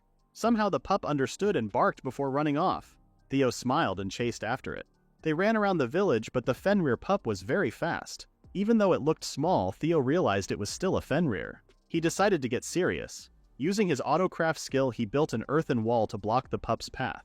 Theo tried to catch it, but the pup easily jumped over the walls and climbed onto the roofs. Theo kept chasing it, building more walls to block its way, but the pup always found a way to dodge them. Little by little, Theo caught up. Seeing this, the pup couldn't help but smile. After an hour, Theo finally started gasping for air because he was out of breath. The pup then stopped running and barked at Theo. It had a big smile on its face and wagged its tail, showing it was having fun. Theo looked happy and said the real game was just beginning. The chase continued until the pup slipped off the roof. Theo quickly saw what happened and used his autocraft skill to make a trampoline on the ground. He also boosted his legs with Fenrir's favor. Then he jumped on the trampoline, flying toward the falling pup. He caught it in midair and used his autocraft skill again to create a soft cushion in front of them. They landed safely, and Theo said he finally caught the pup. The Fenrir pup pouted and barked at him, looking upset. Theo wondered if it wanted to play again. Luna showed up, feeling happy that the pup liked Theo. She called him a natural Fenrir charmer. Theo asked what she meant. He said they just became friends. Luna smiled and quietly watched them snuggle together on the cushion. Soon after, Theo played with Silk, one of the Fenrir pups. Since the pups didn't have names yet, Luna had asked Theo to name them all. Theo felt excited and proud to be their godparent. While feeling motivated, he also noticed some villagers being trained by Layla. She was tossing them around during practice. Layla reminded the men to do better since they had chosen to become soldiers, and she told them to get back up when they fell. Theo worried a little about how strict his maid was. So far, no real damage has happened to the village from monsters. A few monsters came close, but the soldiers, Layla and Theo's golem, Gorm, were able to stop them. Still, Theo knew he couldn't relax just yet. He decided to work harder and used his autocraft skill to build strong walls around the village. He also hoped to finish a new weapon soon, but he didn't have all the materials he needed. That night, after taking a bath, Theo returned to his room. He felt happy that he had built a sauna for everyone, especially after seeing how much they enjoyed it. He didn't expect Gorm to be the one who loved it the most. A little later, Layla entered his room. Theo praised her for her hard work during training. Layla thanked him while looking nervous. Theo worried because Layla had been acting distant ever since she kissed him and fainted. Layla apologized for what happened before. Theo told her it wasn't pathetic at all. Suddenly, Layla moved closer. She said she had been practicing mental training so she wouldn't faint again. She grabbed Theo and asked if she could update the favor she had given him. Theo was confused at first. Layla reminded him that Luna had talked about letting the small favor settle before adding a bigger one. Theo noticed Layla was shaking and realized she was trying very hard for him. Wanting to show he understood, Theo asked her softly to be gentle.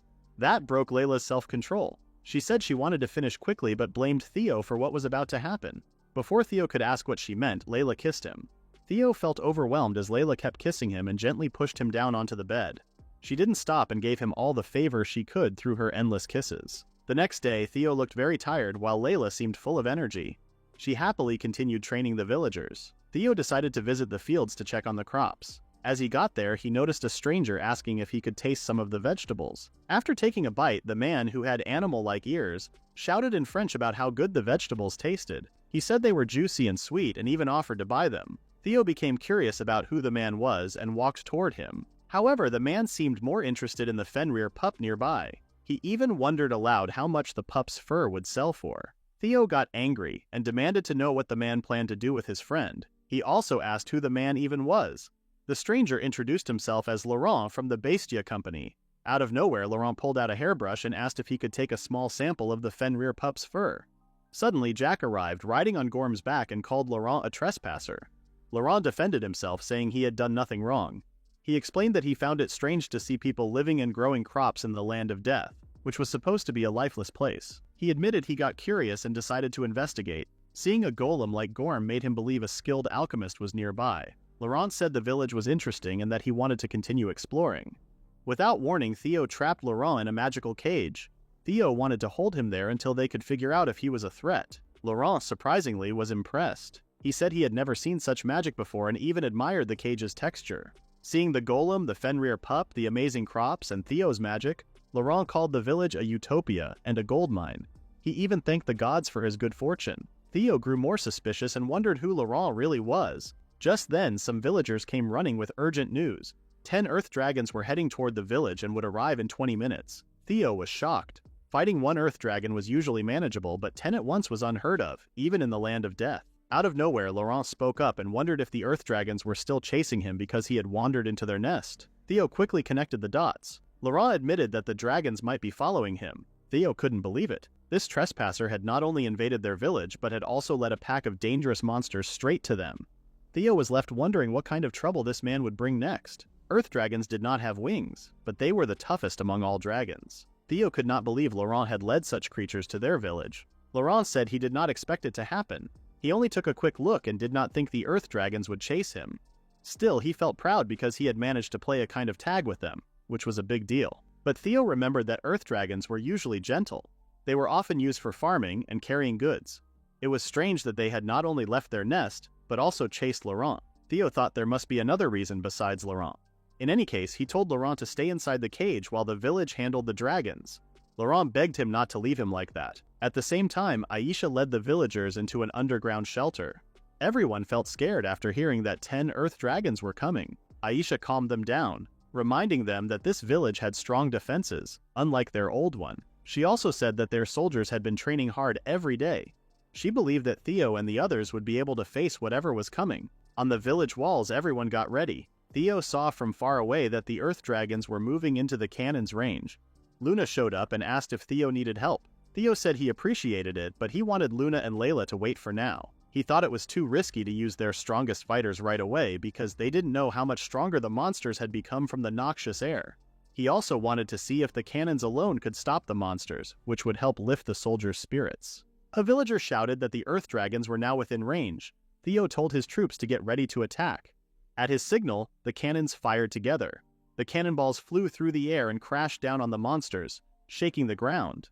Theo felt relieved that they landed a hit, but the earth dragons kept marching forward. Theo was shocked that the monsters were not even slowed down. He wondered how tough they really were.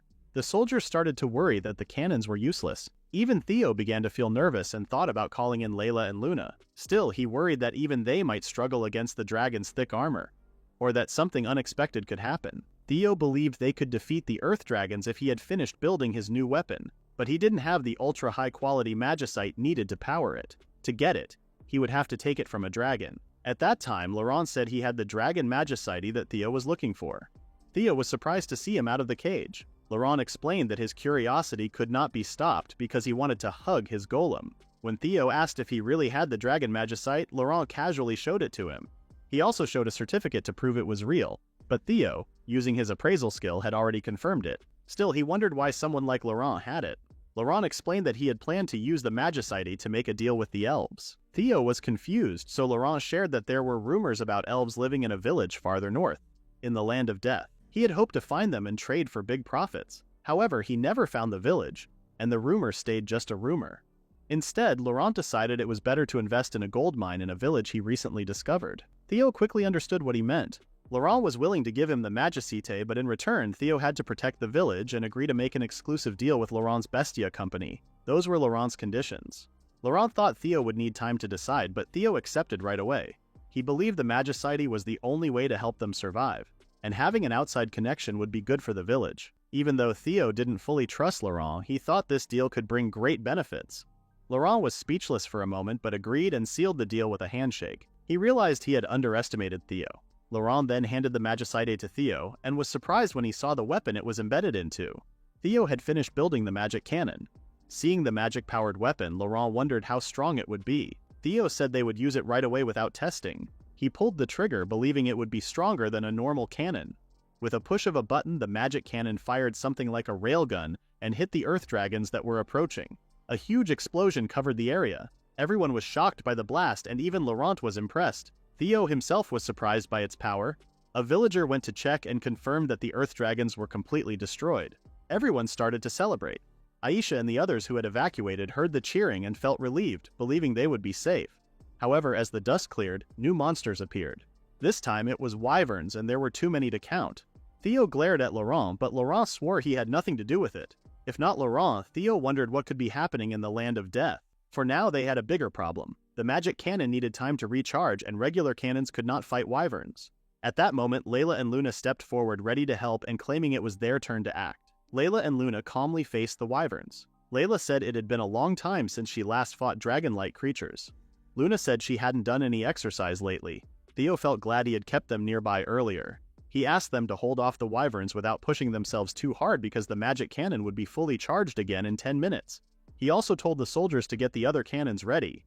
Laurent got upset and asked if Theo couldn't see how many wyverns there were, saying they should run away. Layla and Luna told him not to panic. They said they would finish off all the wyverns before the 10 minutes were up. After that, the two women jumped down from the wall. Luna changed her hands into Fenrir paws and Layla pulled out her sword. Theo explained to Laurent that wyverns were dangerous because they could fly, had sharp claws and teeth, and could even breathe fire. But he reminded him that they had a former S-ranked adventurer and a Fenrir on their side. Layla and Luna quickly cut down most of the wyverns. Theo proudly said that those two were the strongest fighters in his village. Laurent stood there, amazed by what he saw. It didn't take long before the last wyverns fell to the ground like dead flies. Luna felt a little disappointed that it took longer than she thought it would. Layla said she defeated one more wyvern than Luna. Luna grumbled about how Layla always wanted to compete with her even though she didn't mind not being the prince's main wife. Blushing, Layla shouted that she wasn't in that kind of relationship with the prince.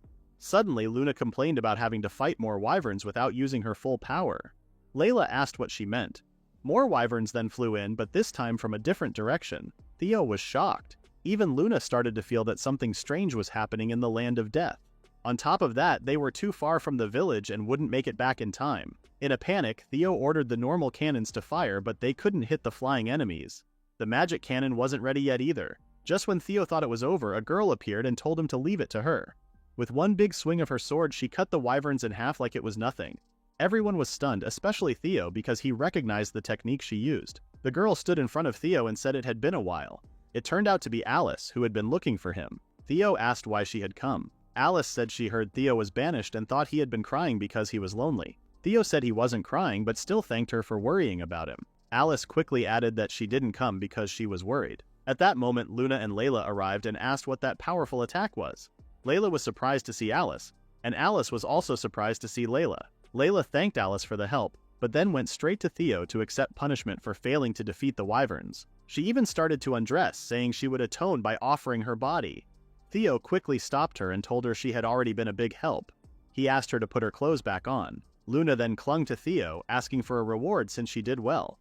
Aisha also showed up and hugged Theo, thanking him for protecting everyone. Alice froze when she saw two more girls besides Layla. When she looked around carefully, she noticed there were many people and the village looked lively. Alice had come to comfort a lonely Theo, but now her plans were completely ruined. She couldn't help but fall to her knees, and Theo asked what was wrong. After that, Alice went to enjoy the village's hot springs. She complained about how her dream of living a simple and happy life with Theo was gone. Martina couldn't believe Alice kept bringing up the same thing, but Sana told her to stay quiet for now. Sana explained that Alice had made it all the way to the land of death, only to have her hopes crushed. On top of that, she couldn't even spend time with Theo because he got busy collecting dragon materials. Even so, the girls were surprised to find a nice bath in the middle of the land of death. Alice wasn't even surprised, since Theo had autocraft. Marina said that was the biggest surprise of all. She said no one would have ever guessed that the exiled prince had a gift. Alice realized she had never told them, so she shared that Theo had received the gift at birth. She said Theo told her when they were little, and she had thought everyone already knew. She felt relieved that she didn't have to keep the secret anymore. Then Layla showed up, looking shocked after hearing that Alice had known Theo's secret all along. Seeing her reaction made Alice realize that Layla had never known. Alice felt happy and started teasing Layla, saying that Theo had trusted her more than anyone else. The others couldn't believe how childish their leader was. After their bath, the three girls wore yukata. Theo showed up and said they looked good in them. Alice asked if he had finally finished collecting the materials. Theo said they were done, but the girls were surprised by how much he had gathered. Alice wasn't shocked though, since she expected a lot from the land of death. Theo said beating the monsters there was tough and he wondered if they should even be celebrating. He then asked how the open-air bath was, and Alice said it was pretty nice. She looked closely at Theo and noticed he had grown a little taller. It had been 2 years since they last saw each other. Alice thought Theo would look sad, but to her, he seemed full of energy. Theo admitted that when he first got banished, he had felt worried, but now he could say living in the land of death turned out to be a good decision. Alice also said he looked better now than when he lived in the capital.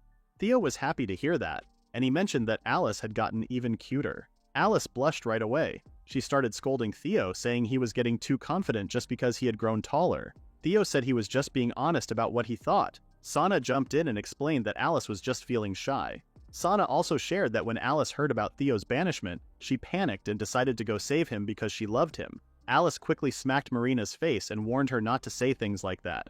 Sana kept talking, telling Theo how they had a hard time because of Alice's actions. Alice begged her to stop, but Sana ended up telling Theo how Alice even punched Niels. Marina couldn't believe Alice went that far, even though she knew Alice had feelings for Theo. Theo agreed, knowing how risky it could have been for Alice. Alice said she couldn't help herself. She had gotten really mad when she heard Niels make fun of Theo. Theo blushed a little and grabbed Alice's hand. He thanked her for standing up for him. Alice, feeling shy again, asked why he was holding her hand. Then Marina and Sana started cheering, telling Alice to seal it with a kiss. Alice stared seriously at Theo, and that's when he realized she wasn't joking at all. Just when the moment was becoming sweet, Laurent showed up and asked for their attention. Theo was surprised to see him, especially because he was all tied up. Theo quickly asked what had happened. Laurent explained that the villagers blamed him for leading the earth dragons to their village and told him to repent. But instead of focusing on that, Laurent wanted to talk about selling the dragon materials in bulk to the Bestia company. Suddenly, Alice stepped in and explained how valuable dragon materials were. The tough scales could be turned into armor. Claws and fangs were used to make weapons. Dragon blood was an important ingredient for powerful medicines. He said he had already done the math. He leaned to the side and dropped an abacus using only his foot to finish his calculations. He showed the numbers and said the money should be enough to pay for the dragon materials. Alice started trembling and said that with that amount of money, someone could build several huge mansions. Still, he said it would not be enough. Theo said he was already planning to sell only half of the collected materials. Alice couldn't believe it. Theo explained that he had gathered more materials than he needed and could not use everything. Laurent then offered to buy some at a higher price, but Theo said it was fine to sell them for the basic price. In exchange, Theo wanted materials equal to the remaining money. Laurent was shocked. He didn't expect a child like Theo to understand how weak the money had become in the land of death. Laurent agreed to the deal, and Theo said he needed some iron. Their business talk ended when Alice's stomach growled loudly. She blushed and said she hadn't eaten anything on her way to meet Theo. Theo understood and realized he was also getting hungry. He said the food should be ready. Laurent asked what it was, and Theo invited him to join since they were about to eat some dragon meat. Theo led the victory party by raising his mug, and everyone followed him in cheering. Aisha and Layla then arrived, carrying the main dishes for the feast. They had cooked many kinds of meals using dragon meat. The food looked so good that it seemed more like treasure than something to eat. The villagers drooled at the sight of the feast, excited to eat dragon meat. Theo led the banquet and took the first bite. His eyes lit up as he said how delicious it was. He had lived in the land of death only eating vegetables until now, so the meat tasted even better to him. Alice, looking worried, asked if it was safe to eat the meat. She explained that dragons in the land of death were affected by the poisonous air, and eating them might be dangerous. Theo calmly told her it was safe because he had purified the meat using his divine hoe, which could remove the poison. Alice commented that only Theo would think of using a hoe on meat. Theo then encouraged her to try it. Even though she looked nervous, Alice took a bite. For a moment she stayed quiet, feeling as if she had been lifted by the winds of flying wyverns. The rich flavor filled her mouth and she was amazed at how soft and tasty the meat was. She said it was cooked perfectly. Theo explained that it was thanks to the Maid team trained by Layla. Alice asked what kind of team it was. Behind them, Layla was seen giving points to the maids, and only those who passed were allowed to serve their food. Theo added that the Maid team might even be stronger than regular soldiers. The night went on, and even the Fenrir pups joined the feast. Laurent showed his respect to Luna by offering an expensive bottle of wine. Aisha kept pouring drinks for everyone. Theo noticed that everyone seemed to be having a good time. Alice teased Theo and asked why he looked so serious. She joked that he wouldn't grow taller if he didn't eat more. She tried to feed him, but Layla stepped in and told Alice that she wouldn't grow either if she didn't get to bed soon. Alice told her not to ruin her moment with Theo, but Layla ignored her and gave Theo a bowl of dragon stew instead. Frustrated, Alice hugged Theo tightly and told Layla to leave them alone. Layla pulled Theo back, saying she was just keeping pests away from the prince. She also mentioned that she had already received Theo's love. Alice froze when she heard that. She became angry and demanded to know what had happened between them. She called them shameless. Theo tried to calm her down and explain the situation. Later, Alice learned about the idea of giving favor to someone. She understood why Layla had done it, but still felt upset, especially because a beast woman was involved. She even said she wouldn't mind doing it with Theo too. This shocked Theo and made him blush. Layla pointed a butter knife at Alice's neck, saying she wouldn't allow it. Alice asked if Layla wanted to fight. Layla said fighting her would be like a child trying to beat an adult. Alice then joked that Layla was admitting defeat and thanked her. The two kept arguing about who was more mature while pressing Theo between them. Finally, Theo lost his patience and told them to stop. Meanwhile, Jack and the other villagers watched from the walls. Some of them thought about eating more dragon meat. Jack reminded them that they had to stay alert for any new danger. Soon, Aisha showed up, already knowing they wanted to eat more. She thanked everyone for their hard work. The villagers praised her as their goddess. Aisha then asked Jack to come join them. Jack said he was fine, but suddenly he started sweating when he saw something strange. He couldn't believe his eyes and quickly told Aisha to inform Theo right away. Aisha rushed back to the banquet and told everyone that another monster was coming. Theo was shocked and asked what kind of monster it was this time. Aisha said it was only one monster. At first, Theo felt a little better since one monster sounded easier to handle than an army of dragons. But then Aisha explained that the monster was as big as a mountain. A giant turtle was slowly crawling toward them. Theo started sweating too. He couldn't believe that a Calamity-class monster had appeared. Using his autocraft skill, Theo made a whiteboard out of iron and glass, and a non-permanent marker using dye, water, cotton, and wood. Sana was amazed that ink came out of the pen, even though she didn't have to dip it into anything. Martina was also surprised that the writing could be erased so easily, almost like magic. She decided to call it the magic pen, and Sana agreed. Theo then asked if they could start the meeting. Sana quickly apologized and officially began the meeting about the Calamity-class monster called the Adamant Turtle, which was heading toward the village. Based on its speed, she expected it to arrive around noon. She explained that, just like its name suggested, it was a giant turtle with a body as tough as the rare mineral called adamant. Sana said that swords and cannons wouldn't work against it, and that it could quickly heal any damage, making it feel like trying to fight a mountain. Even though the topic was serious, Sana's drawings of the monster looked cute. Sana continued by saying that even Alice, Layla, Luna, and the magic cannon would have a hard time hurting the turtle. Her drawings of the three girls looked like characters from a manga. She also explained that the huge turtle would attack by releasing a massive blast of mana. The others found Sana's drawings so cute that they joked they wouldn't mind getting hit by the attack. But Sana quickly erased the drawings, saying that would actually be their chance to fight back. The others looked heartbroken when she erased them, leaving Sana feeling confused. Theo asked Sana to continue. Sana explained that the monster would only be weak at the moment it attacked. She showed her plan to fire a shot from the magic cannon straight into the monster's mouth. Her drawing ended up looking a bit gory, as the turtle appeared to explode from the inside. She pointed out that the monster could be defeated by attacking it from within. Alice added that although Sana liked cute things, she had gotten used to seeing gore after working as a mercenary. Theo realized that they just needed to make the monster attack them first. Sana confirmed this, but said there was no guarantee that the magic cannon would work. She suggested evacuating the villagers just in case because the adamant turtle's attack could destroy the whole village. Theo agreed and said the Maid team would lead the evacuation. He also ordered the soldiers to prepare to defend the village. Everyone quickly got to work. Theo set up a trap to slow down the monster. He dug out the ground and stored it in his inventory to create a pitfall. Then, he filled the bottom with spikes to make it harder for the turtle to escape. He also made the village walls stronger. Using his autocraft skill, he rebuilt the walls into a huge rampart. After using his skill one last time, Theo ran out of magic power and collapsed. It was already morning when Theo woke up and started to panic. He was surprised to find himself sleeping on Alice's lap. Alice explained that she let him rest there because sleeping on the ground would make his body hurt. She also said she had earned the right to do so after winning a game of rock, paper, scissors against Layla. Since Theo looked exhausted, Alice offered to let him keep resting on her lap, saying he had already worked hard enough setting up the trap. Theo tried to make an excuse to get back to work, but Alice stopped him by lightly hitting him and telling him to rest. She pointed out that he always pushed himself too hard and warned him that he could actually die from it if he didn't slow down. Theo couldn't argue with her because in his past life he really had died from overworking. Feeling guilty, Theo apologized for always making her help him. But Alice said it was actually Theo who had helped her the most.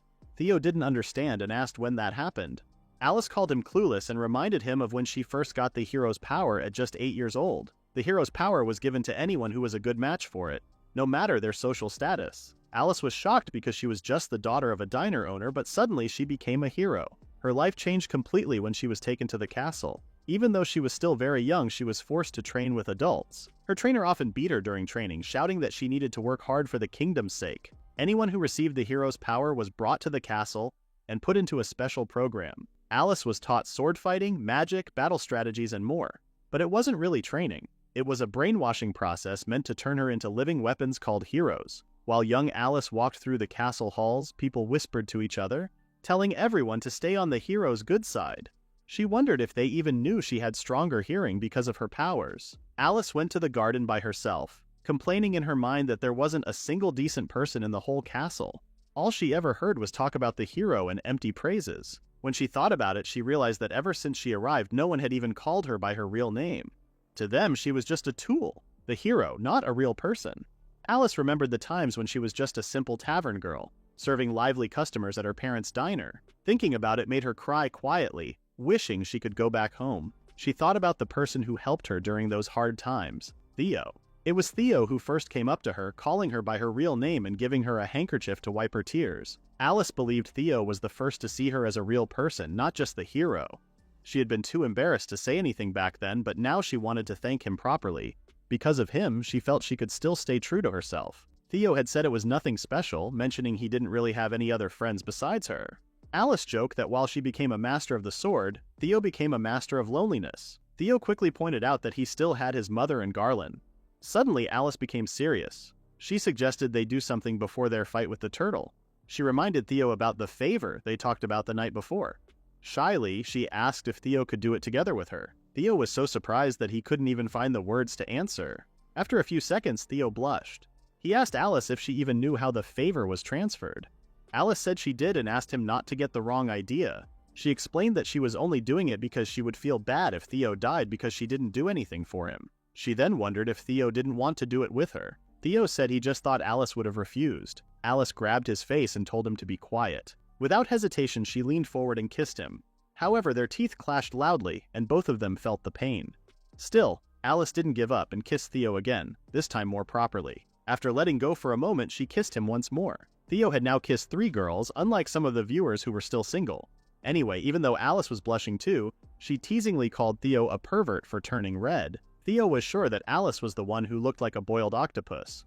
Alice told him not to get the wrong idea, saying she was only transferring her favor, nothing more. Theo shyly agreed and thanked her. Alice paused for a moment and apologized, saying she had lied. Then she leaned closer to Theo, making him flustered with her sudden touch. Alice confessed that she had always dreamed of sharing this moment with him. Theo couldn't help but blush even more. Alice moved away and stood up, saying they were done for now. She told Theo that they would continue after the battle was over. Theo asked what she meant by continue. Alice said that he should better survive the battle because she would be very angry if he died. Motivated, Theo promised to win the battle with her. Alice smiled, clearly glad. Soon after, the front gates of the village became like the walls built to protect against titans. Layla praised her master, saying they had nothing to fear now. Alice complained about how hard Theo worked. Theo explained that they were dealing with a calamity-class monster. He then remembered asking Martina to upgrade the magic cannon. Martina was excited about the magic cannon, and Theo started talking about it like an enthusiast of magical tools. Theo asked for her attention, and the mage became flustered. He asked how the upgrade was going. Martina confirmed that the range, explosive power, and reloading time had all improved as Theo requested. She admitted that she might have gone a bit overboard, but also modified the cannon so they could add more magicite shards to make it even more efficient. Theo thanked her for the upgrade. However, Martina warned that the increased firepower could also cause the cannon to overload and explode. Theo said she had turned it into a double-edged sword. Still, he thanked her as the magic cannon was crucial for the upcoming battle.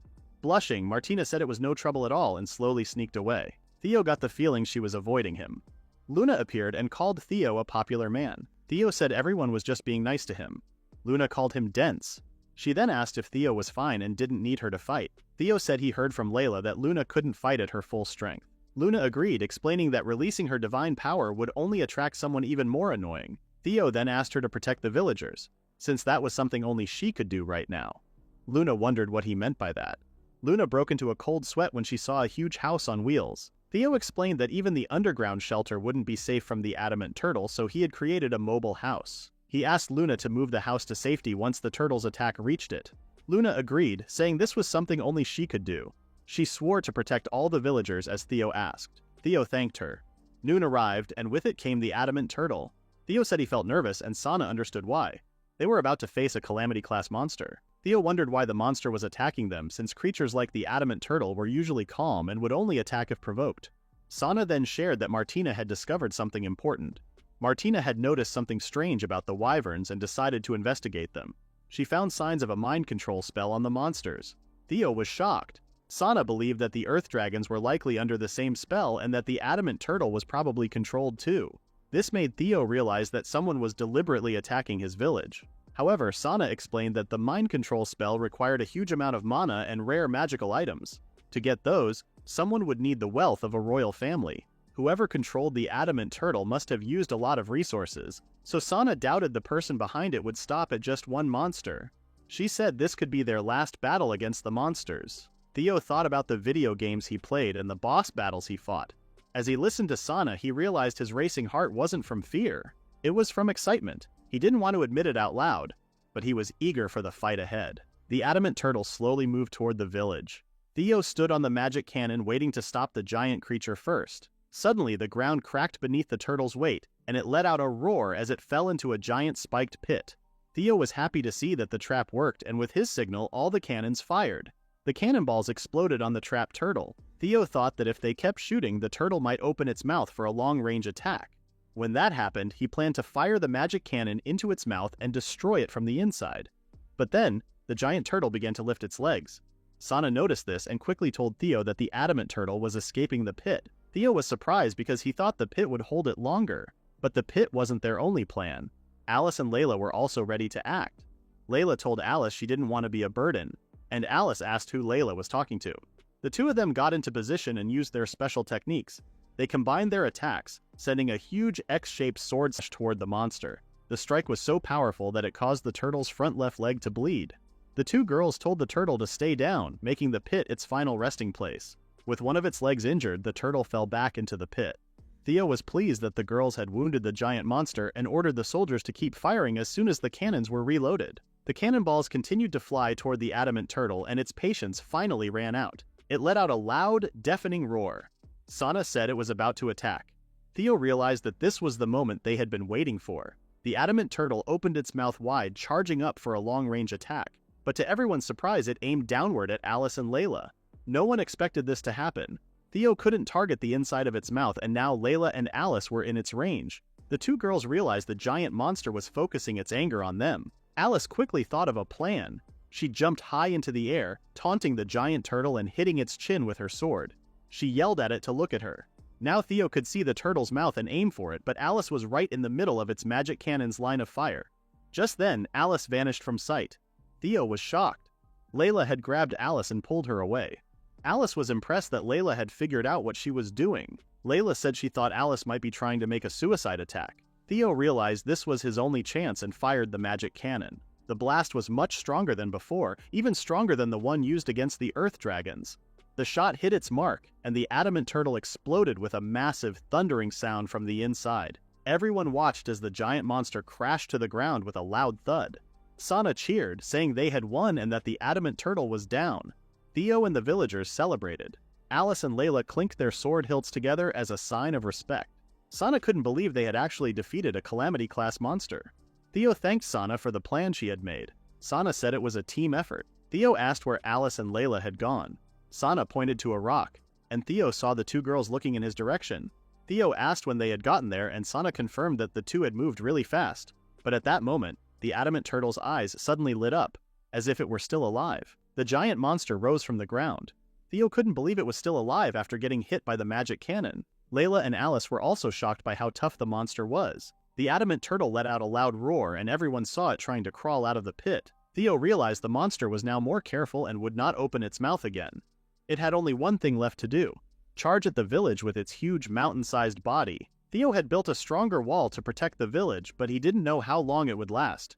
If the wall broke, the soldiers would be killed, and the village would be destroyed. While Theo tried to think of a plan, he noticed something crumbling under the monster. Suddenly, he called out to the Fenrir pups one by one. They all appeared quickly. Theo asked them for a favor. He gave each pup a note and told them to deliver it to Luna and Aisha. At the same time, he asked Silk to take him beneath the adamant turtle. Sana, worried, asked what Theo was planning to do. Theo told her to take command while he was gone. Without answering her question, he left with Silk. Sana felt confused as she watched him leave, but deep inside she believed Theo would succeed. For the first time, she understood why her leader trusted him so much. While Alice worked hard to hurt one of the giant turtle's legs using her hero techniques, Layla attacked another leg. Even though they tried their best, they realized their attacks barely did any damage. They were too late to slow it down, and the giant turtle finally crawled out of the pitfall. Alice grew frustrated because the huge monster kept ignoring their attacks. Layla said their attacks were probably as weak as mosquito bites, and suggested they try a combo attack again. Before they could act, the adamant turtle noticed them and moved as if it wanted to bite or swallow them. But that was not its real plan. Instead, it opened its mouth, getting ready for another blast.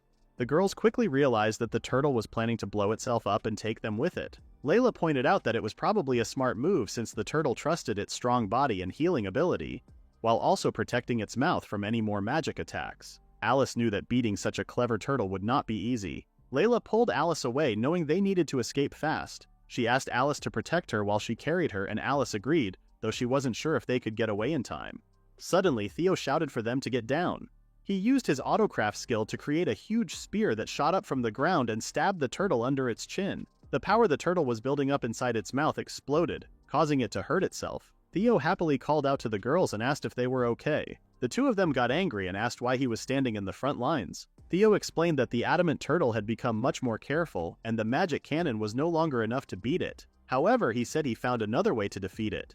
After getting a closer look, he told the girls to check the big turtle's belly.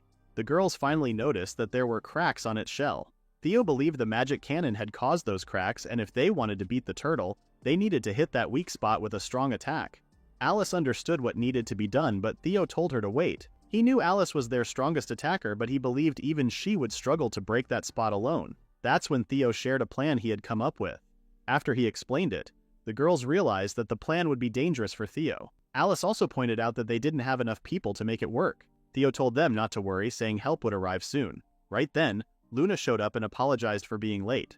She said the villagers were now safe and staying with Gorm.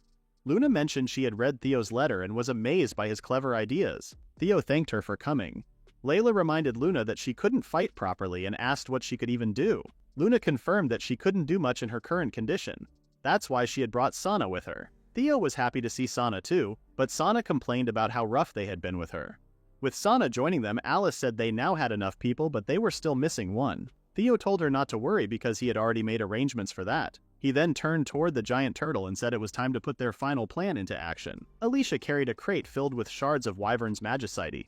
The villagers were surprised to see her since she was supposed to evacuate. Alicia explained that Theo had asked her to help with something. She gave the shards to Martina and asked if Theo had told her the plan. Martina said he did. The plan was to use the shards to power up the magic cannon and then attack the giant turtle with it. Martina mentioned that boosting the cannon's power could be risky, causing an explosion, so she needed to control the power carefully while firing it. Jack overheard the conversation and offered to handle the firing. He said he was the best at using cannons in the village. But when he looked at the magic cannon's controls, he started sweating nervously. Martina said the magic cannon was nothing like the regular ones, so there wasn't much Jack could do.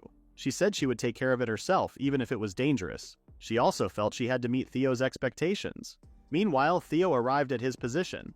He believed that the success of their plan would depend on good teamwork and timing. He looked up at the turtle's underside and hoped everyone would do their part.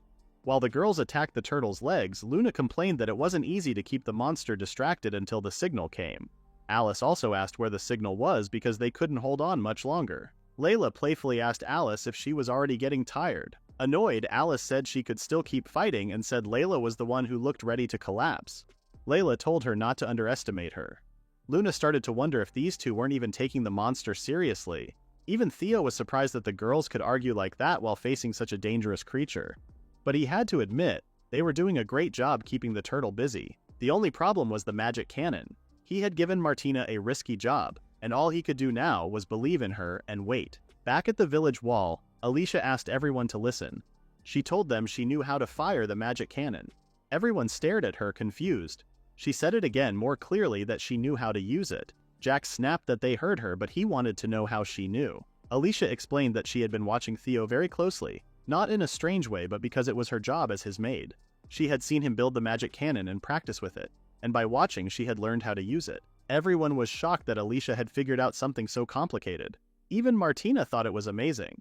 She knew Alicia didn't understand magic, but she had still managed to learn how to use the cannon just by watching. Even though Alicia offered to help, Jack said no because firing the magic cannon was too dangerous. Alicia then asked Martina if she could control the cannon's power when it was fired. Martina said she could handle it. Jack wanted to argue more, but Alicia reminded everyone that they were always putting their lives on the line to fight. When goblins, earth dragons, and wyverns attacked, all she could do was stand back and let others protect her. She couldn't fight like them, but as Theo's maid, she still wanted to help. She wanted to support Theo and the others from behind. Everyone was surprised by her words. Martina smiled and promised to keep Alicia safe. Jack finally gave in and told the others to protect Alicia in case the cannon exploded. Alicia thanked them all. Martina began adjusting the cannon's power. Alicia got into position, activated the Magicite shards, and prepared to fire. Once everything was ready, Jack gave the signal to alert the front lines. Then the magic cannon fired its shot. Theo realized it was the signal. He quickly told the girls to attack with everything they had. The girls understood right away. Luna changed into her giant wolf form, Fenrir, and let Sana ride on her back. She told Sana they would attack the same spot at the same time.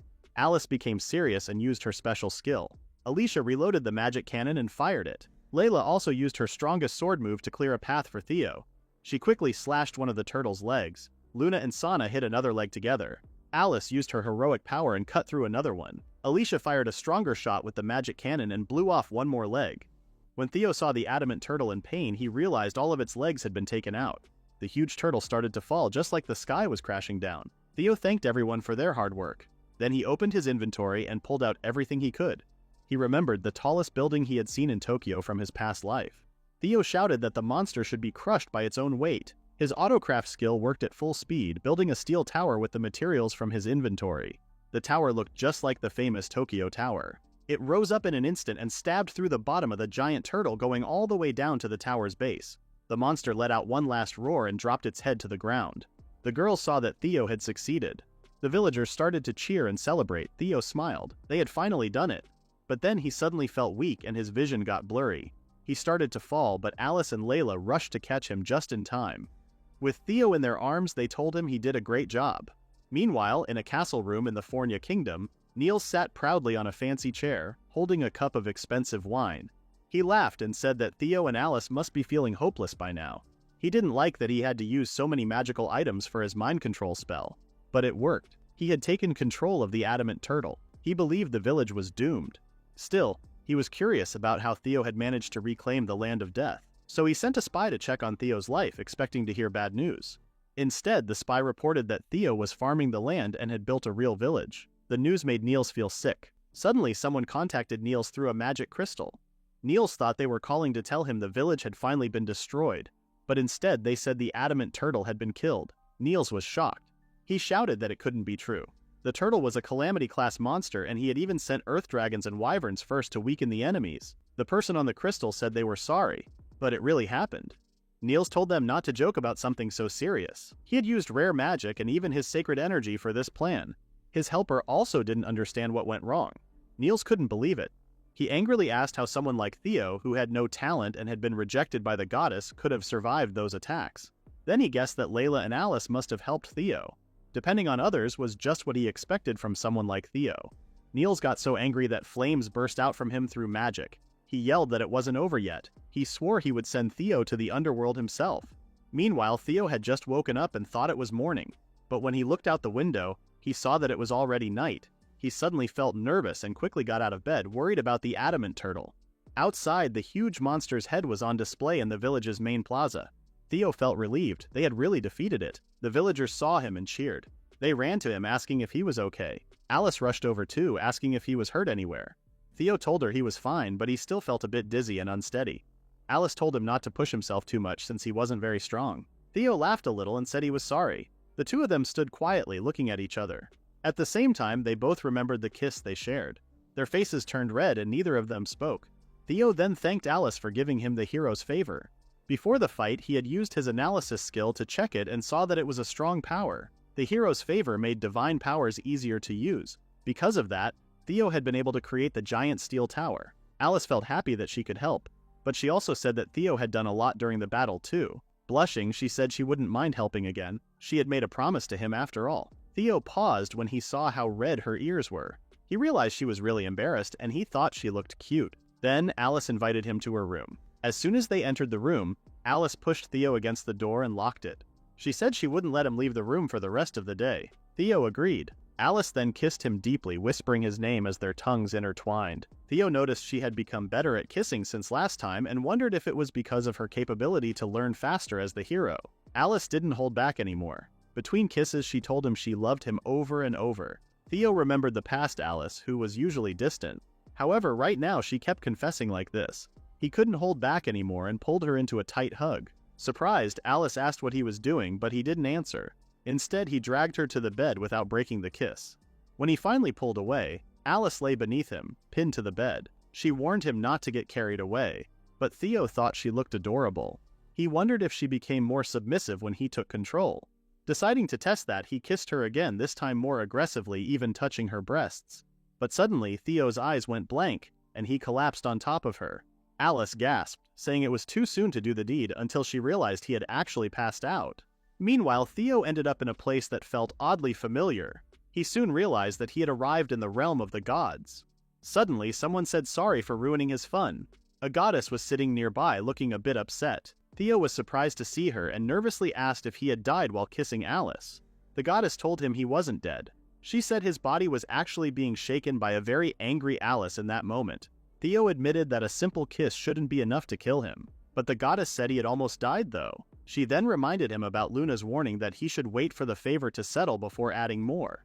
Instead, Theo had accepted too much favor in just one day. She told him his human body couldn't handle all of it. After hearing this, Theo thanked the goddess for saving his life. Changing the topic, the goddess said she had been watching everything he did. She said Theo had met her expectations. She listed the things he had done, saving villagers from goblins, defeating groups of earth dragons and wyverns, and even beating a giant turtle. She said she felt proud, like a mother. Theo was happy to see her in a good mood. He thanked her for her kind words but said he had only succeeded because of help from others. The goddess was amazed at how humble Theo was. She joked that she wanted to keep him in the realm of the gods. Theo asked what she meant by that. The goddess wanted to reward Theo because he had been working hard. She surprised him by giving him a kiss. She said she had updated her favor but could only give him a small amount because of Alice. She also gave him a login bonus. After that, she casually pulled out a piece of god metal. Theo was shocked and nervously asked if it was okay to receive another one. The goddess told him to keep it a secret. Then she encouraged him to keep doing his best. Theo promised he would and thanked her. The next morning, Theo slowly opened his eyes and saw Alice sleeping beside him. He got up quickly, which woke her. He apologized for waking her. Still half asleep, Alice greeted him and asked if he was okay since he had passed out the night before. Theo said he was probably just very tired. Alice gently flicked his forehead and told him not to fall asleep when they would do the deed on the bed next time. When Theo imagined the next time she mentioned, Alice angrily told him not to get the wrong idea. A week had passed since the attack by the adamant turtle. No other monsters had appeared, and the people in the village were living peacefully again. But two important things had changed. First, Laurent had returned with the supplies that Theo had asked for in their deal. This meant the village now had a way to stay in touch with the outside world through Laurent. Once the villagers learned that Laurent wasn't the one who brought the earth dragons, they forgave him and apologized. After that, everyone got along well. Laurent then asked Theo if the village had a name. If not, he said he would write Land of Death in the contract for now. But Theo told him there was no need for a temporary name because they had already picked one. The second change was about giving Theo's land an official name. A week earlier, Laurent's question about the name made Theo realize the place didn't have one yet. While Theo was thinking about it, Luna talked to him during a bath. She told him a story about the Land of Death. A long time ago, it had been a strong and beautiful place where many great kings had gathered. People respected it and began calling it Regalia, which means Land of Kings. The main city there was called Arca, a name that came from Arcadia, which means Utopia. So, Laurent learned that the land would be called Regalia and the village inside it would be named Arca. Laurent was more focused on the grass growing in the village. Theo told him it was rice. He said the rice plants were already fully grown and would be harvested soon. Laurent didn't recognize the rice because in their world, rice wasn't usually something people ate, so it made sense that he didn't know what it was. Back when Theo first got his hands on rice plants in this world, he tried cooking them at the castle, but the rice turned out dry and crumbly. It sucked all the moisture from his mouth and didn't taste good at all. Later, when Theo got a special item called the God Metal, he asked the goddess for real rice from Japan. He wanted Koshihikari rice from Wonoma, a top-quality rice brand that had one of the highest ratings in Japan. Theo hadn't eaten proper rice in 13 years, and just thinking about it made his mouth water. Theo then said they needed to harvest the rice quickly because they had visitors to serve. Layla told him to leave it to her. Using her sword skills, she cut down the rice plants fast. Theo had actually planned to build a steam-powered rice harvester, but Layla was much quicker. After the harvest, they still had to dry the rice, remove the outer layers, and polish it. Normally, this process would take several weeks. But thanks to Theo's autocraft skill, the rice plants quickly turned into clean white rice grains. It was a very useful power. Now all they had to do was cook the rice. A little while later, the white rice finished cooking. The smell floating in the air reminded Theo of home. He decided to make a special rice dish called onigiri, a simple and comforting Japanese food. After making it, he shared it with everyone. Alice looked at it and asked what it was. Alicia only saw some sticky white grains. The others weren't sure if it was even food. Theo felt nervous when he saw their reactions. He told them it should taste fine. Alice believed him and tried a bite. The others slowly followed her. As soon as they tasted it, they were amazed. It was so good they felt like they were in Japan. Theo could feel the soft and bouncy texture of the rice. With each bite, the gentle sweetness spread in his mouth. That's what you'd expect from high-quality Japanese rice. Everyone agreed it was delicious. Laurent even said it would sell really well. The villagers started thinking it could become a special food from their village. Luna told Theo he was really good at what he would always do and held on to him. She said all the food he made tasted delicious, but Theo said it was because of the good seeds and the healthy soil. Luna laughed and said even the pickiest elves would enjoy food like his. When Luna mentioned elves, Theo and Laurent's ears twitched with excitement. They quickly asked her if she really meant elves and if she knew them. Luna said there was an elven village in the land of death. Theo was surprised to hear that elves lived so close. He hoped he could become friends with them. Laurent asked Luna if she could take him there, but Luna grabbed his head and warned him. She said the elves weren't friendly and didn't trust people like Laurent. She also said it had been over 100 years since she last saw them. That place had been hurt by the poisonous air too, and she hoped the elves were still safe. Then Theo asked Luna for a favor. He wanted her to take him to the elven village. Luna said yes because she couldn't say no to him, but she asked why he wanted to go. Theo reminded her that he could clean the poisonous air. Since he also lived in the land of death, he wanted to help the elves too. Luna smiled and agreed to take him. Theo thanked her, but she warned him again that the elves might not be happy to see them. Still, she promised to help if anything went wrong. Theo told her not to push herself too much. And so, Theo set his next goal, to visit the elven village, a place known for its giant tree and the long-eared people who lived there. The day after they first ate rice, Theo got ready to leave for the elven village. Luna was going to guide him there. Alice got angry and said she was going with him. She couldn't believe he was leaving her behind. Sana pulled her away and reminded Alice that she still had her job as the hero, and she needed to fight some demons. But Alice kept complaining. She didn't want Theo to go without her. She had heard that many elves were very pretty, and she didn't want them getting close to Theo. Layla tried to calm her down by saying she would take care of Theo the whole time. This only made Alice angrier. She told Layla not to act like she was in charge and asked Sana to let her go. Sana understood that being away from someone you love was hard, but she told Alice to be patient. Alice then shouted at Theo to make it up to her later. Theo wished her good luck with her job and realized how hard Sana's job must be. Luna asked if it was time to leave and Theo asked her to lead the way. Luna changed into her Fenrir form and let Theo and Layla ride on her back. She asked if they were comfortable. Theo said they were, and it felt amazing. They both enjoyed touching Luna's soft, fluffy white fur. It even smelled nice and felt better than a bed. Layla was so relaxed that she fell asleep in just a few seconds. Theo said how fast Luna was since he couldn't see Arca Village anymore. Luna was happy that he was enjoying the ride. She told him it would take around 2 hours to reach their destination, so she suggested that he enjoy the view while they traveled. Theo agreed to do that.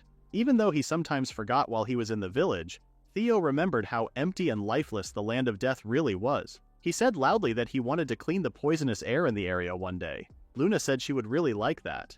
She asked him to bring life back to the land like it used to be. Theo promised to do it and said he would turn the land of death into a green and healthy place. 2 hours later, the three of them reached the entrance of a thick forest. Luna said the elven village was inside the forest. Theo was surprised to see so much greenery, especially since he had just talked about it earlier. He was confused and asked how such a place could exist in the land of death. Luna pointed at a huge tree and said it was the reason. She called it the World Tree, a giant tree filled with divine power. She explained that the tree helped the forest fight off the poisonous air. Theo said it was an amazing tree. Luna told him that even though the tree had become weaker over time, the forest used to be even more alive 100 years ago. Theo said they should hurry. As soon as Theo took a step forward, an arrow flew and hit the ground right in front of his foot. Layla quickly moved in front of him and held the handle of her sword. A woman's voice then told them to leave the forest right away. Then, a woman with long ears appeared on a nearby tree branch. She said that humans only cared about themselves and didn't care about anything else. When Theo saw her long ears, he realized she was an elf. Theo said they didn't mean any harm and asked if they could talk things over. Suddenly, the elf who warned them vanished. In just a second, she reappeared in front of Theo. He saw how fast she was and thought she was about to strike him. Luckily, Layla was even faster. She blocked the elf's sword and said the elf had pointed her weapon at her prince. She warned the elf to get ready for what would happen next. The elf replied that she could say the same thing to them. As soon as their swords made noise, ready for another fight, Luna shouted at them to stop. Her strong magic power filled the air as she told them to put their swords away. Luna then looked at the elf and called her Elena, saying it had been a long time. When Elena saw the powerful divine power, she finally realized who Luna was. Luna asked Elena to take them to the village because they wanted to speak with the village chief. Elena looked at Theo quietly and studied him. Then she put her sword away and agreed to let them into the village, respecting Luna's request. Theo thanked her and tried to be friendly by calling her name. Elena turned to him and in a cold and serious voice, warned him not to say her name so casually. Theo was left speechless. Luna said they could now go into the village, but she still felt unsure that everything would go smoothly. Theo reminded himself why he came. He wanted to clear the poisoned air and build a friendship with the elves. The future might be hard for him since he was human, but he knew he had to try his best. The elves guided Theo and his group to their village. The one leading them was a woman named Elena. She seemed to be the highest ranking among the elves with them. She acted very distant and cold toward humans.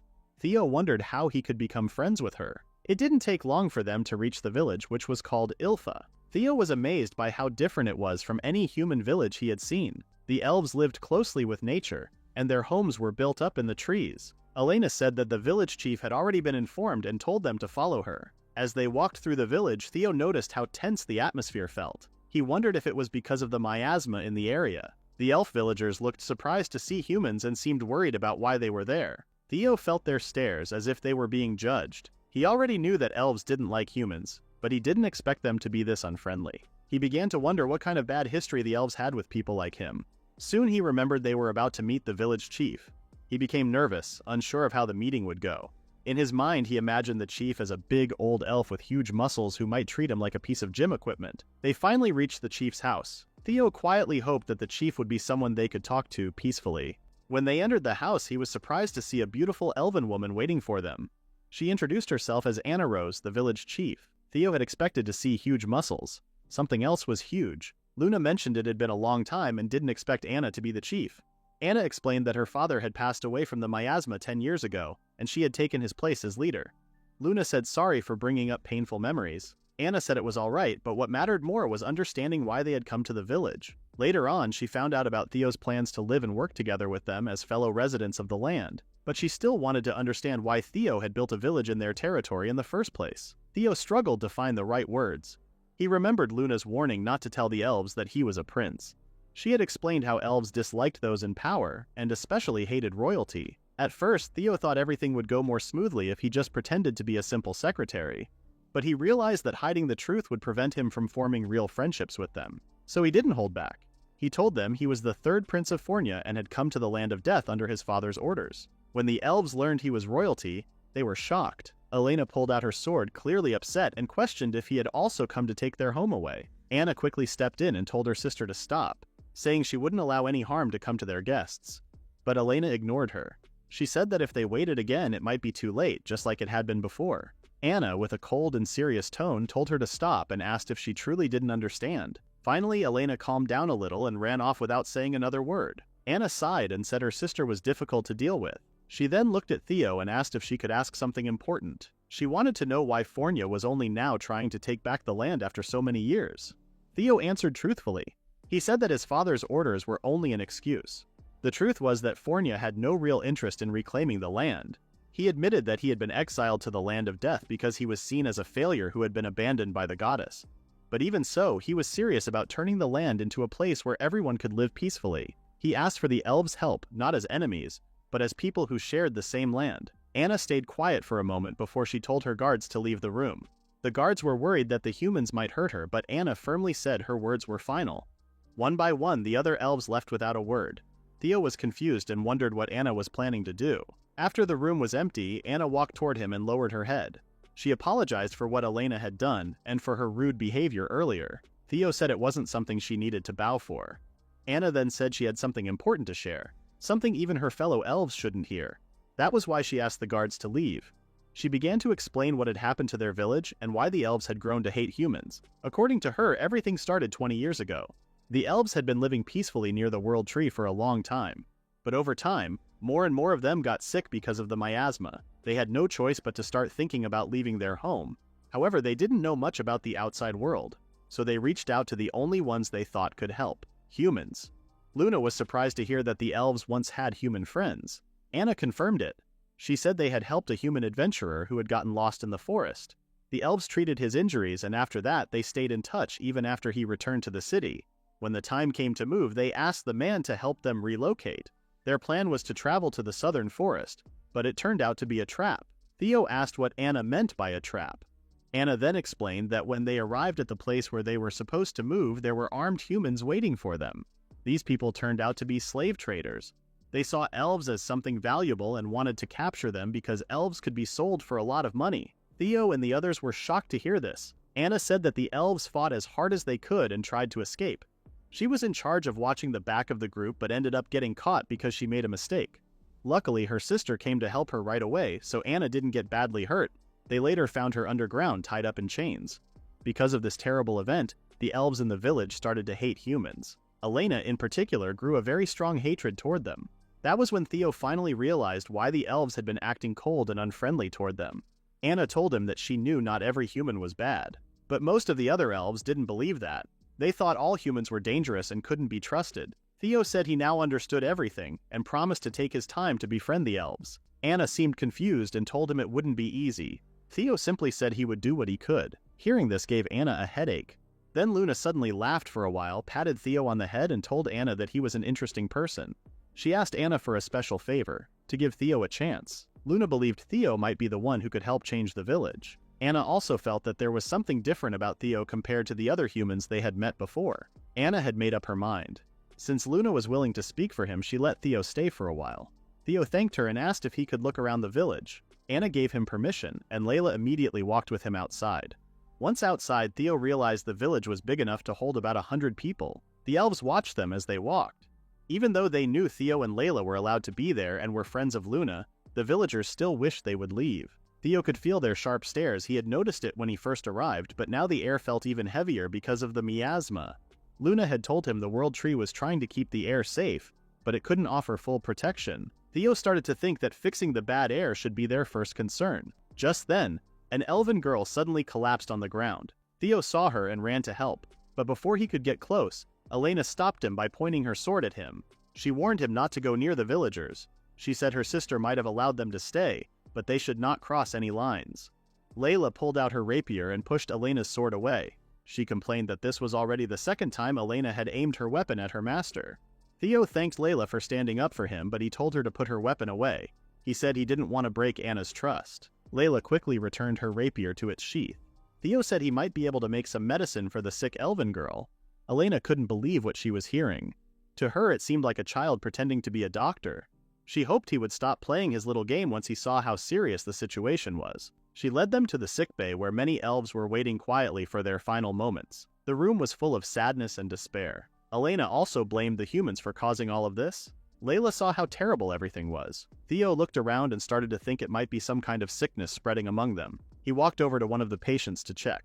The child's mother asked what he was doing.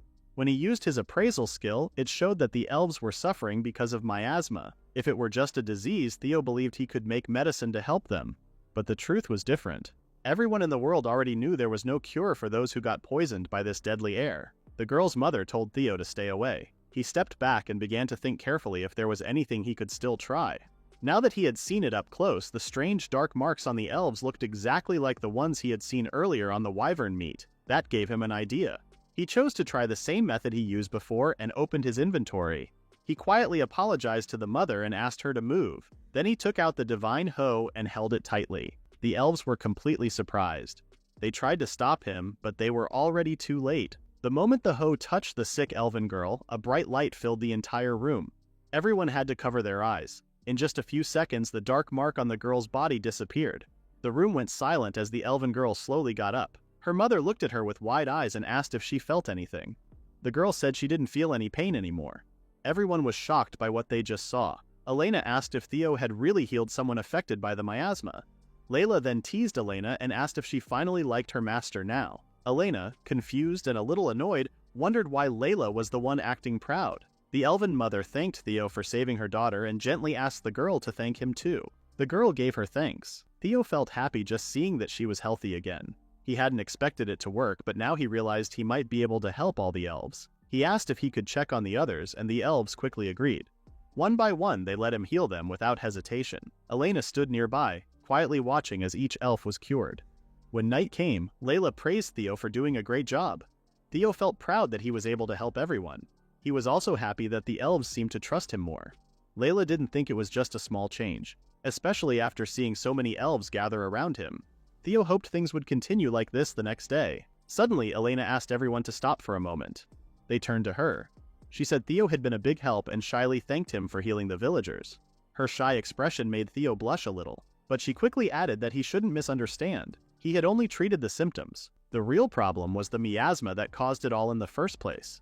She explained that the World Tree had been protecting the village using its divine power, trying to hold back the toxic air. But even the tree was getting weaker. She admitted with sadness that it was only a matter of time before the tree would fail. Theo understood what he had to do. He gathered his courage and made up his mind to heal the World Tree itself. Soon after, Theo stood with the girls in front of the giant World Tree, looking amazed. When he touched its trunk, he felt the same energy he had sensed before from the goddess and Luna. Luna said the tree's divine power had become much weaker than the last time she felt it. Theo hoped they could do their best to bring back its strength. As he looked closer, Theo noticed dark marks spreading around the tree. He pulled out his divine hoe from his inventory and began to clean them. With just a light tap, the dark spots disappeared. He kept moving from one area to the next, clearing each one. Elena watched him work non-stop until morning came. Theo then realized something troubling. The problem wasn't the size of the tree, but that the dark patterns kept coming back, even after he removed them. Elena saw how hard he was working and told him it was useless. She explained that they had already cut away the damaged parts before and tried other methods, though they had very few resources. Their druid had said that the only way to truly heal the World Tree was to get rid of the main source of the poison that infected it. Elena thanked Theo for helping the elves, but she said this was something even he couldn't fix. She told him to stop, but instead, Theo began to climb the tree, determined to find the source of the poison. He thanked her for the important information. Elena was left confused, wondering what was going on with him. Just then, Luna showed up and said Theo was a very interesting person. Elena asked what Luna was holding. Luna said it was a food called onigiri, something Theo and his people made. She also said Layla was giving them out nearby as a sign of friendship. Luna told her to try one, but Elena refused to eat food made by humans. Luna said that was a shame because it tasted good. She had thought Elena was beginning to open up, but it seemed not. Luna then suggested a small bet. If Theo managed to heal the World Tree and change the village, Elena would eat the onigiri. Elena said she didn't expect anything from Theo since she believed a human couldn't fix it. Still, if by some miracle he did, she would do anything he asked, even giving her whole self. Luna smiled and told her to remember those words. Meanwhile, Theo kept walking around the World Tree, still unable to find where the strange, harmful air was coming from. As he searched, he saw the mother and daughter he had met at the sickbay earlier, Lyra and Lumina. They waved at him and he asked if Lumina was feeling better. Lumina said she felt much better than before. Theo then asked what they were doing. Lyra said they were praying to the World Tree. She explained that the World Tree was special to the elves. They were giving thanks for being protected from the harmful air, and were also hoping for peace to last a long time. Lumina added that she came to speak with the World Tree. Lyra quickly told her not to say such things again, but Lumina said she really could hear the voice of the World Tree sometimes. Theo asked what she meant. Lyra told him not to take it seriously. She explained that Lumina's grandmother used to tell her strange stories. One of them was about how the World Tree had a soul and could talk long ago. Lumina believed those stories and might have only imagined hearing the voice. Still, Lumina insisted she heard something from above even if she couldn't understand it. That made Theo realize he hadn't checked that part of the tree yet. He thanked Lumina for the tip and said he believed her. Lumina hugged him and told him she loved him. Lyra became upset and pulled her daughter away. Theo thought that if he could speak to the voice he heard, he might be able to find where the bad air was coming from. Suddenly, Luna hugged him from behind. She noticed the smile on his face and guessed that he had heard something interesting. Theo explained that Lumina could hear a voice coming from above, and he hoped he could go check it out. Luna then remembered how the elders once said that the World Tree had a soul. She said she was curious too and suggested they go up there right away. Theo said they needed permission to build a staircase first, but Luna thought that wasn't needed. She quickly picked him up in her arms like a princess and warned him not to bite his tongue. With just one jump, Luna flew high and landed above the World Tree. She realized she had jumped a bit too far. Theo felt like he was falling upward, like the opposite of bungee jumping. Luna jokingly asked if he was scared and told him to hold on tight. They landed on one of the tallest branches. Luna told Theo to get down, but he said his knees were too weak to move. Luna laughed and said she didn't mind staying like that forever. Suddenly, the leaves nearby began to spin in a small wind spiral. Both of them were surprised and looked around to figure out what was happening.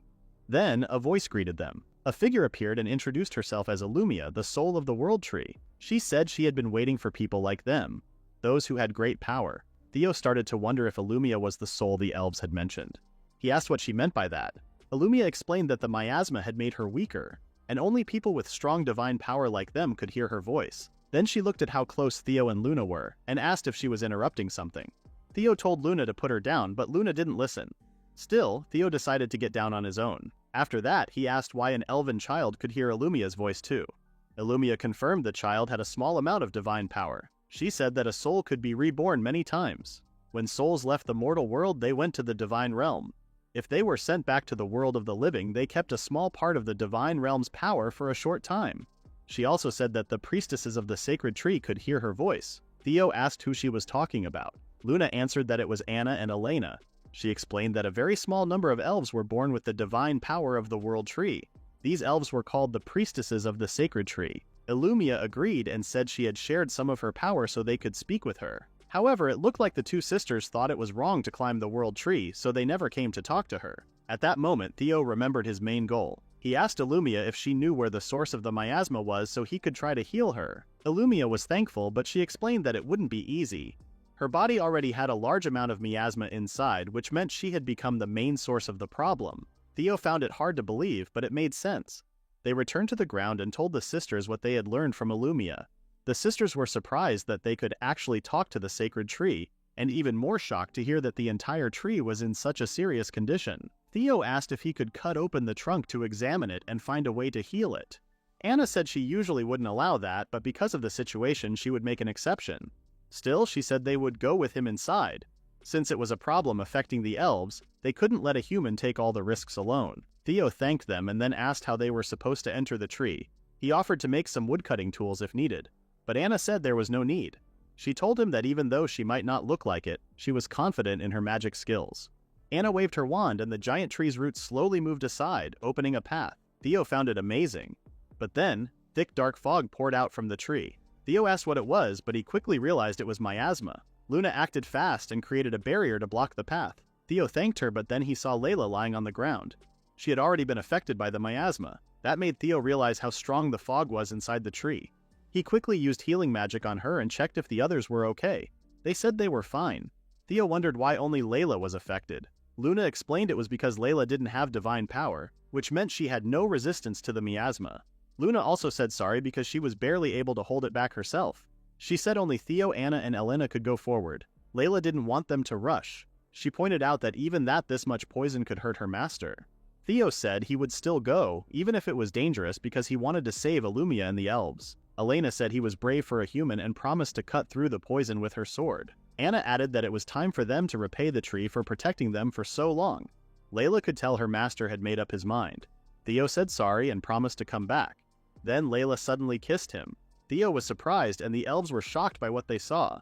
Layla calmly said she had just updated her favor. She asked him not to do anything reckless. With that, Theo and the elven sisters entered the tree. Luna stayed behind and wished them luck. Anna led the group and said they would reach the core soon. As they moved deeper, Theo noticed the miasma was getting heavier. Suddenly, Anna stopped. Theo asked what was wrong. Anna explained that there shouldn't have been much space left, but the thick miasma seemed to have caused something unusual to grow inside the tree. She made her guiding light brighter and revealed a tall tree growing inside the larger one. This tree was covered in dark markings, and Theo doubted he could actually heal it. Even the sisters thought the tree looked awful. Anna looked around carefully and noticed something even darker than the strange patterns. When she saw it smile, she quickly told the others to run. She tried to use her magic, but it was already too late. Roots burst out from the ground and attacked them. Elena was able to protect both herself and Theo. Anna, however, had her barrier broken right away. Elena then asked what had just shown up. She couldn't believe a monster was hiding inside the world tree. The monster that showed up was a tree creature known as a Trent, but when Theo used his appraisal skill, he found out it wasn't an ordinary Trent. It was a stronger kind called an Elder Trent. This monster was the main reason the world tree was suffering. It had been spreading poisonous roots through the tree, slowly harming it. Theo said the enemy was powerful, but he believed they could win if they worked together. The Elven sisters also got ready to fight. The Trent started the battle by launching many sharp roots at them. Elena blocked the attacks and noted how tough the roots were. Anna added that the roots had become stronger because of the miasma. Suddenly, one of the roots slipped past their defense. Elena shouted for Theo to run, but he stayed where he was and raised his divine hoe to shield himself. He believed the divine power in his weapon could stop the miasma-powered roots. When the root hit the ground, it didn't move again, proving Theo was right. Even so, there were too many roots attacking from all sides. Everyone had their hands full just trying to defend themselves. Theo realized that if this went on, they would get too tired to keep up much longer. At that moment, he saw the Trent digging its roots firmly into the ground. He realized it was taking in the miasma through its roots to make itself stronger. Anna thought that was a big problem because the area was filled with thick, concentrated miasma. That meant the Trent had almost endless energy to keep going. Elena felt they couldn't just keep defending forever. Anna remembered that Trents were usually weak against fire. She told the others to give her some time so she could prepare a fire spell to burn it down. Theo agreed and got ready to help, asking Elena to use all her strength. Elena wasn't happy about being told what to do, but she joined in. While Anna started casting her spell, Theo and Elena protected her from the Trents attacking roots. Most of the roots were blocked, but one managed to get past them. Elena acted fast and stomped on it before it could reach Anna. She had learned from the last time and wasn't going to fall for the same trick again. Theo was a bit surprised and thought she looked a little scary, but the Trent only smiled. Then the two noticed one of its roots had stretched all the way behind them. Elena realized the Trent had sent its root around the area to try and attack her sister from behind. She quickly told Anna to run, but Anna was too focused on finishing her spell. Luckily, a metal wall suddenly blocked the root.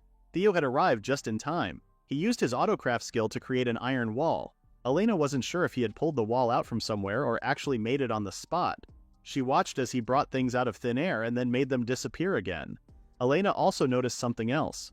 Theo's hoe had the power to clear away the miasma. She started to wonder who Theo really was. At that moment, Anna announced she was ready. She had finished her spell. She combined wind and fire magic to create a giant flame storm that swallowed the Trent and everything around it. Theo was amazed. Elena felt proud of her sister who was able to cast two high-level spells at the same time and merge them into one powerful attack. She said that only her sister could do something like that. Just when Anna thought everything was finally over, a root grabbed her foot and flipped her upside down. She was caught by the roots and hung in the air. She didn't understand how the monster was still able to attack her, especially since she had already hit it with her magic. The fire she cast had burned out, and it turned out the creature had made a thick shield out of its roots to protect itself. Elena tried to rescue her sister, but the roots caught her too. Theo rushed toward them to help, but one of the roots reached out to stop him. He swung his divine hoe and managed to block it. If he didn't save the sisters soon, they could be crushed or choked by the roots. More roots came toward him, trying to slow him down. Theo had to fight them off while figuring out a way to save the sisters at the same time. He started to worry if he could handle it all at once. For now, Theo kept blocking the roots that came toward him, but he had a hard time cutting them one by one with his hoe. At this pace, he knew he wouldn't be able to rescue the sisters in time. Then the roots began tearing the clothes off the elven sisters and kept wrapping tightly around their bodies. Theo grew more worried and asked if they were all right.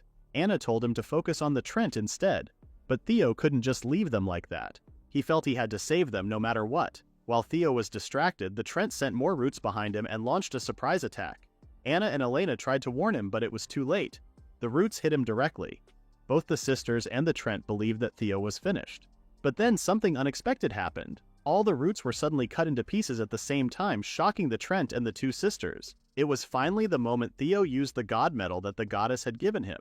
He activated his autocraft ability and created the divine great axe.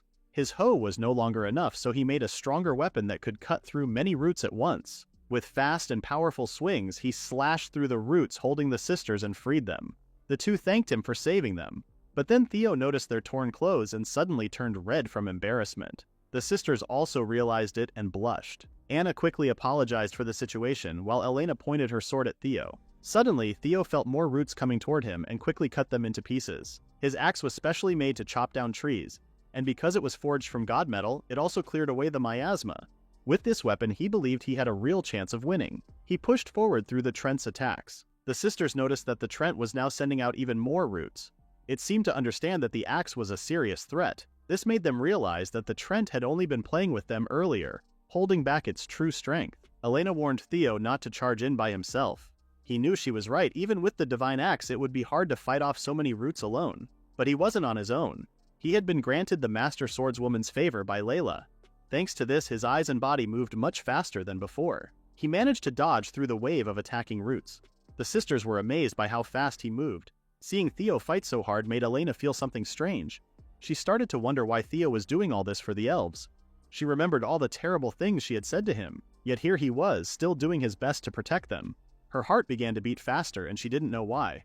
Theo finally reached the Trent, but it blocked his slash again using its roots. He noticed that the Trent had added more layers to its root shield before he could cut through it. Theo decided to keep attacking, but one of the roots suddenly reached out and tried to hit him. Luckily, Elena stepped in just in time and protected him. She scolded him for paying too much attention to the shield and not watching his surroundings. Theo thanked her. For some reason, Elena's face stayed red and her heart kept beating fast. Theo noticed her blushing and asked if she had been affected by the miasma. Embarrassed, Elena told him not to look at her. Suddenly, another root came out of nowhere and tried to strike. Elena blocked it and suggested that they should fall back for now. She said Theo's axe was amazing, but the Trent was starting to get more serious. They needed to reposition and try again later. However, Theo said they couldn't afford to retreat.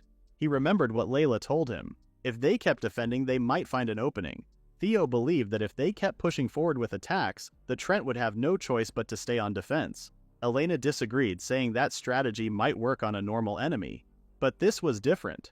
The Trent had endless energy and more roots kept growing no matter how many Theo cut down. At that moment, Theo reached into his inventory and pulled out his divine hoe. He threw it high into the air. Elena looked confused and wondered where he was even aiming. Theo was taking a big risk with this move. He asked Anna to cast a spell that would make him stronger. After Anna used the spell on Theo, he chose to stop holding back. He activated two favors at once. One was the Master Swordsman's favor and the other was the Hero's favor. These powers increased his strength and made him deal more damage to enemies powered by miasma. Theo felt pain all over his body from using the two favors along with Anna's spell. The pressure was almost too much, but he believed one strong attack could end the fight. With a powerful swing, he broke through the root shield and revealed the Trent. Elena was amazed by his strength but warned that the roots would grow back. Theo told her not to worry because he had already planned for that. Elena then noticed the divine hoe falling and wondered if it could defeat the Trent. Meanwhile, Theo kept the monster focused on him. He hoped this would finally end the battle. But the divine hoe missed the Trent. The elven sisters were shocked. The Trent laughed at Theo, but he said this was part of his plan. Suddenly, the ground where the hoe landed lit up with a bright light. The Trent screamed in pain, and Elena asked what was happening. She also saw that the roots had stopped moving. Anna then explained that Theo's real plan was to purify the floor with the hoe, so the roots would take in the divine energy instead. Elena remembered that divine power was like poison to monsters. She couldn't believe Theo had thought that far ahead. Now that the monster's shield was gone, Theo moved in to finish off the Trent. With one strong swing of his great axe, he chopped the Trent's head and hands into pieces. He said it was his way of getting back at the pain the monster had caused Illumia and the elves. The Trent's head rolled on the ground before it faded away like ashes. Outside, Lumina and Lyra had just finished their daily prayer. As they were about to leave, Lumina suddenly heard something. Illumia had thanked her for leading Theo to her. Lumina smiled and said she was happy to help. A bright power started to form inside the world tree. The elven sisters saw that the tree was now purified because the main source of the miasma was gone. Theo felt relieved that the world tree had gotten its divine power back. Then, Anna ran to Theo and hugged him, but the cloth covering her chest suddenly slipped off. Theo was caught between the two elven Himalayas and felt how soft they were. Elena gave her sister a sharp look and warned her that Theo might not like what was happening and might suffocate. But Anna didn't want to let go, saying that would just make Theo see her bare Anna's. Elena said it would be even more embarrassing if she didn't let go. While Elena covered Theo's eyes, Anna quickly put her clothes back on. After that, she asked if the empty space inside the tree would eventually close. Theo also hoped that everything would be alright, but he knew the tree was still hollow and would need a lot of time and power to fully recover. Just then, a strong gust of wind blew by, carrying some leaves with it. Illumia appeared and thanked them for clearing the miasma from her body. This was the first time the elven sisters saw her true form. Illumia felt happy to trust Theo with an important task. She also thanked the sisters, but when she noticed how exposed they looked, she asked if she was interrupting something again. Elena quickly explained that their clothes were torn during the fight. Illumia wasn't sure at first, but Anna changed the topic by asking if the power of the world tree would return now. Illumia became serious and said that the wound she got was very deep. She admitted that she didn't have much time left. Alea pointed out that they had already defeated the monster, but Illumia said she wasn't finished talking yet. She handed something to Theo. At first, Theo thought it was a bar of soap, but it was actually the seed of the world tree. Illumia explained that because they had cleansed the miasma, she was able to create the seed. She said that if they grew a new tree from it, she could live inside it and make it her new home. She shared that she had done this before, moving to another place to protect it. Theo suggested planting the seed in the elven village, but Illumia had a different idea. She said that the area was badly damaged by the miasma and wanted to move to a more fertile and healthy place. She preferred a location where people were already living. Theo told her that only his village was nearby, but he was worried. He knew that the elves didn't like humans, so he thought they wouldn't want the world tree to be moved there. The elven sisters looked at each other and seemed to come up with an idea. Anna said that the elves considered their home to be wherever the world tree was. If the tree moved, they would move with it. Theo was too shocked to say anything at first, but then he realized what they meant. Anna asked if Theo would let the elves live in his village. Elena added that she didn't really have a choice if her sister and Illumia had already decided. She even said she would accept Theo as their leader. Their words left Theo completely surprised. He asked them to wait. He wasn't sure if he should become the elves' chief. Anna said she had heard they were looking for a new place to live and asked if the elves didn't count. Theo quickly said that wasn't the problem. He was glad to welcome them to his village, but he believed the other elves would not accept him as their leader. Most of them respected Anna and Elena more. If a human like him suddenly became chief over the two, he thought some elves might not be happy about it. Anna said it shouldn't be a problem. She reminded everyone that Theo had defeated the Trent and even saved the world tree. On top of that, Illumia had trusted him and given him the seed. To them, Theo was already a hero. Elena said she would usually be against the idea, but after seeing what Theo had done, she had no choice but to respect him. Theo tried to think things through again, but he stopped. His mind raced as he wondered why he was even hesitating. There was no real reason to say no. With Autocraft, he could build homes quickly. The elves were kind, and his villagers would be happy to welcome them. He saw no reason to turn them away. In the end, Theo accepted all the elves into his village. Anna thanked him and looked forward to living peacefully with his people. Illumia also thanked him again, saying it felt right to trust him with her seed. Since Illumia brought it up, Theo asked what would happen to the world tree. Illumia explained that without her soul, the tree would slowly rot, but over time, that decay would help clean the land from the miasma. She said it would take a while, but the forest would one day be full of life again. She also hoped they could visit when that day finally arrived. Theo gave his word that he would return.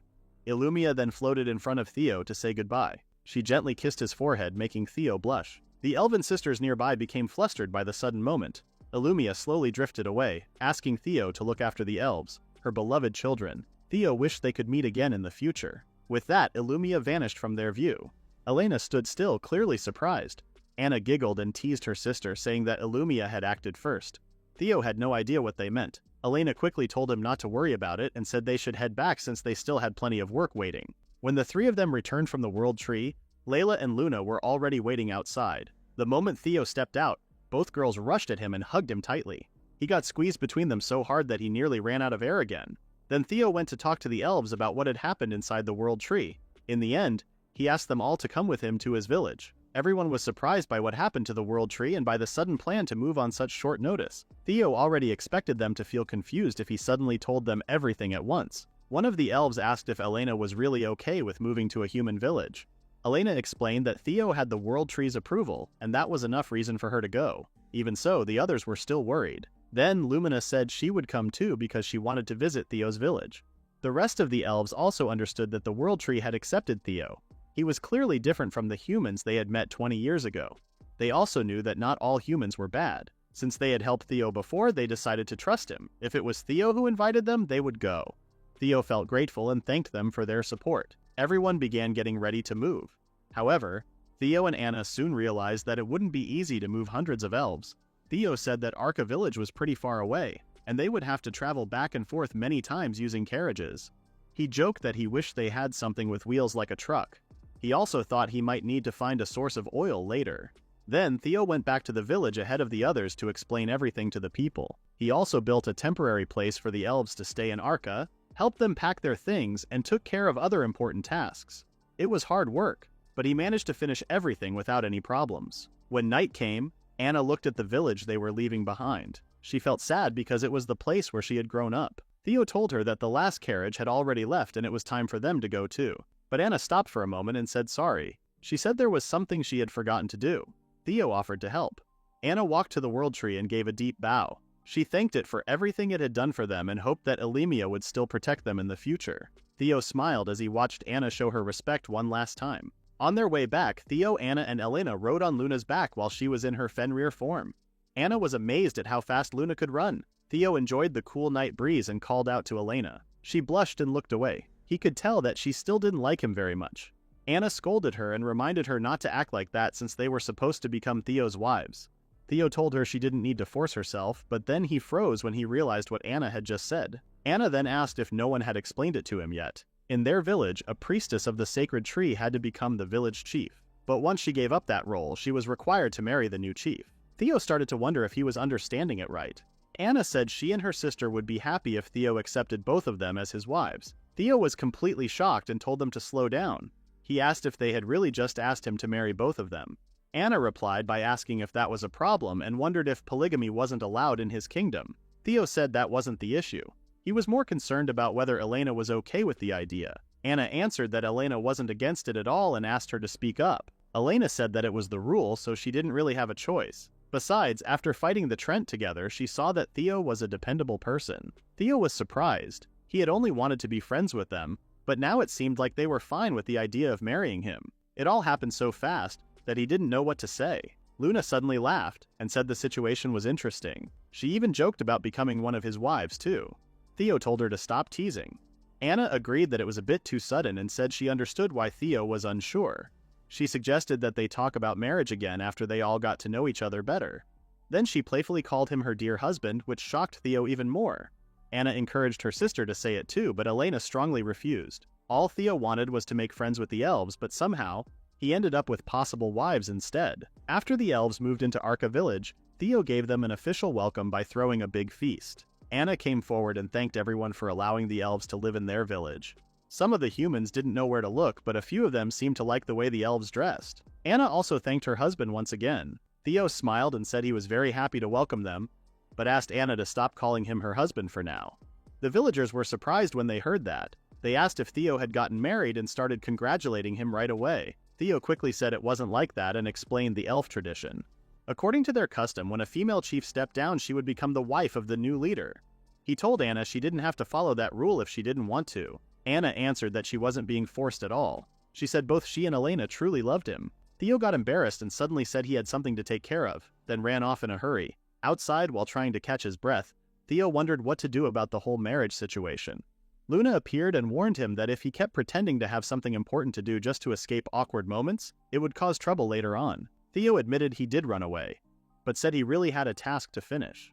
He pulled out the World Tree's seed from his inventory. He explained it was the last big thing he had to do that day. Luna asked what it was. Theo told her it was the seed Illumia had given him. Luna nodded, feeling the faint divine power coming from it. Theo shared that Illumia had asked him to plant the seed somewhere with lots of people. He thought the central square was the best place for that. Luna agreed. She said the central square was always full of life and got plenty of sunlight. She believed Illumia would be pleased with that choice. Before anything else, Theo suddenly pulled out a large, heavy sack from his inventory. Luna asked what the white powder inside was. Theo explained that it was the crushed bones of the adamant turtle. He had used autocraft to grind them into powder. He had heard that bone powder worked well as fertilizer. Luna burst into laughter. She couldn't believe Theo was using the remains of a powerful Calamity-class monster just to help plants grow. Most people would turn something like that into weapons or armor. Still, she felt curious and amazed by what he did. Theo frowned a little, thinking Luna might see him as someone strange. After Theo mixed the powder into the soil, he started to feel unsure. He worried that the plants might rot instead of growing. But Luna noticed that Theo's way of thinking had changed since seeing the vegetables in the village grow overnight. She said that these things usually took time and told him not to worry. She believed the plants would begin to sprout by morning. Theo agreed to wait patiently. He knew the elves were nervous about living in a new place. If the world tree grew quickly, it would help them feel safer. Even though he knew he shouldn't stress too much, he still hoped it would grow soon. The next morning, Elena rushed into Theo's room and said something important had happened. Theo asked what was going on, but Elena just told him to hurry and follow her. When they got outside, Theo was surprised to see how much the world tree had grown overnight. It was still smaller than the old world tree, but he could already feel divine power coming from it. The elves were just as surprised and stared at it in disbelief. The villagers guessed Theo had something to do with it and warned the elves to get used to strange things if they were already this shocked. After that, the villagers simply returned to their daily work. The elves wondered if things like this were normal for the villagers and even thought they were a bit scary. Luna couldn't tell if Theo had changed them too much already. Theo had wished for the tree to grow quickly, but he didn't expect it to happen this fast. Suddenly, a familiar wind blew and a small figure appeared. It was Illumia. She said she was just as surprised as everyone else. The elves were shocked to see the spirit of the world tree because they weren't supposed to hear or see her without divine power. Illumia explained that the ground around them was now full of divine power. She guessed that from now on, the elves could speak with her even if they weren't priestesses of the sacred tree. The elves respectfully bowed to her, and Illumia thanked Theo for everything. Theo felt happy just to see her again. A moment later, Lumina appeared and asked if Illumia was really the world tree. Illumia confirmed that she was and asked why Lumina was staring. Lumina then proudly said that she was taller, so she should be the big sister. Lyra quickly made her daughter bow her head in apology. But Illumia didn't mind at all. She even promised to grow taller than Lumina soon so she could be the big sister next time. Now that everyone could speak to her freely, Illumia encouraged them to talk to her anytime they wanted. At first, the elves felt shy and didn't say much, but after a short moment, they began asking many questions one after another. Seeing Illumia happily talking with the elves reminded Theo of the time she said she wanted to connect with them, which was why she had shared part of her power with those who could handle it. He felt glad that Illumia was now able to speak with everyone without any limits. The elves didn't forget to thank Theo for allowing them to live in the village and giving them the chance to speak to the world tree. They praised him a lot and even lifted him into the air out of excitement. They celebrated their new chief with joy until Theo asked them to let him down. Anna felt happy that everyone had accepted her husband as their chief. Elena understood how her sister felt, so she tried to quietly leave by saying that Layla had asked her to train the soldiers. Before she could go, Anna reminded her that it was finally time for them to fulfill their duties as priestesses of the sacred tree. With no other option, Elena agreed. That night, Theo visited the sisters' room because they had asked him to talk about something important. After he knocked and entered, he saw them wearing clothes that were meant to get his attention. The sisters welcomed him warmly. Theo and the elven sisters sat together to talk.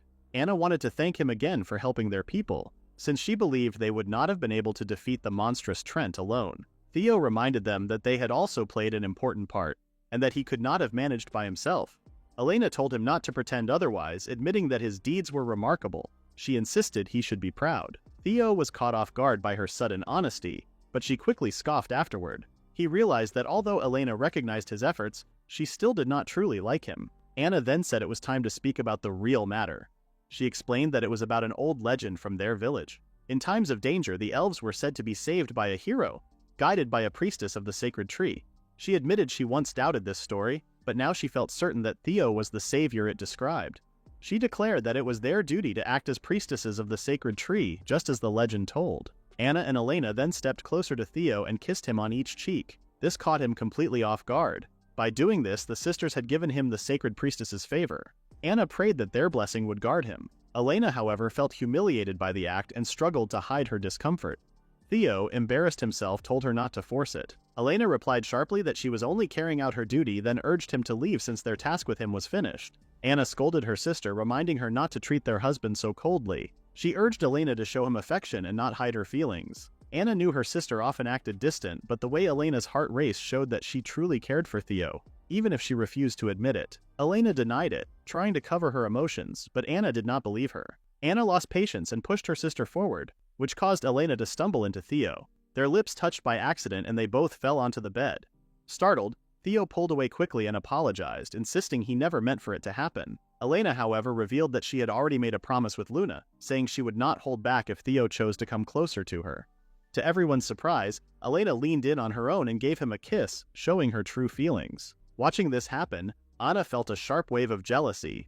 She reminded them that she was the one who had started everything and claimed Theo for herself first. Not wanting to be left out, Anna pulled Theo to her and kissed him as well. Seeing her sister share a moment like that with Theo stirred something deep inside Elena. She could no longer control her emotions and begged Anna not to keep Theo all to herself. In the end, both sisters found themselves unable to step away. Drawn by the same feelings, they leaned toward Theo together, sharing a closeness that none Theo had expected. Theo felt dizzy and shaken by what had just happened. The sisters claimed the night was still young and removed their clothes. They promised to give Theo care and affection and said they would be gentle with him. That night, Theo received much favor from the elven sisters. The next day, Theo focused on a small project of his own. Because Illumia cleansed the land around her, Theo gained more space that could be used for farming. With this new land, he planned to plant trees for all the elves who had once lived in the forest. Another dream of his also came true. Theo finally had the orchard he had always wished for. Apples, mandarin oranges, and grapes grew well on the divine soil. He believed they would taste as good as the vegetables he had harvested before. Just before he could take a bite of an apple, Alice appeared and rushed toward him. She had been searching for Theo and he felt glad to see her return. But what seemed like a touching reunion quickly turned harsh. Alice seized Theo by the neck and demanded answers about his marriage to the elves. Theo gasped out that she was hurting him. In Theo's office, Alice demanded answers from him. She wanted a clear explanation. She had just returned to him after a long time only to find out he was marrying other girls. She pressed him, asking what he had been thinking. Theo wondered how he could explain himself without making Alice even angrier. For the moment, he asked her to eat a pie that Layla and Aisha had made. He said it was an apple pie baked from freshly picked apples. Alice agreed to listen while eating. The first bite softened her mood. She noticed how the sweetness and sourness balanced each other well. Yet she quickly realized Theo had only tried to distract her with food. Theo was shocked that his plan failed. The office soon felt like a courtroom. Alice declared that the defendant had tossed her aside and now planned to marry the newcomers, the elves. Acting as the prosecutor, she demanded that the judge give Theo, the unfaithful man, the right punishment. Theo had no idea what was happening anymore. Aisha was pushed into the role of judge and quickly declared him guilty. Theo begged them to wait, claiming he had reasons, but Alice silenced him. He could not believe he was not even allowed to defend himself. Witnesses soon appeared. Luna confirmed that the Elven sisters had proposed to Theo while riding on her back.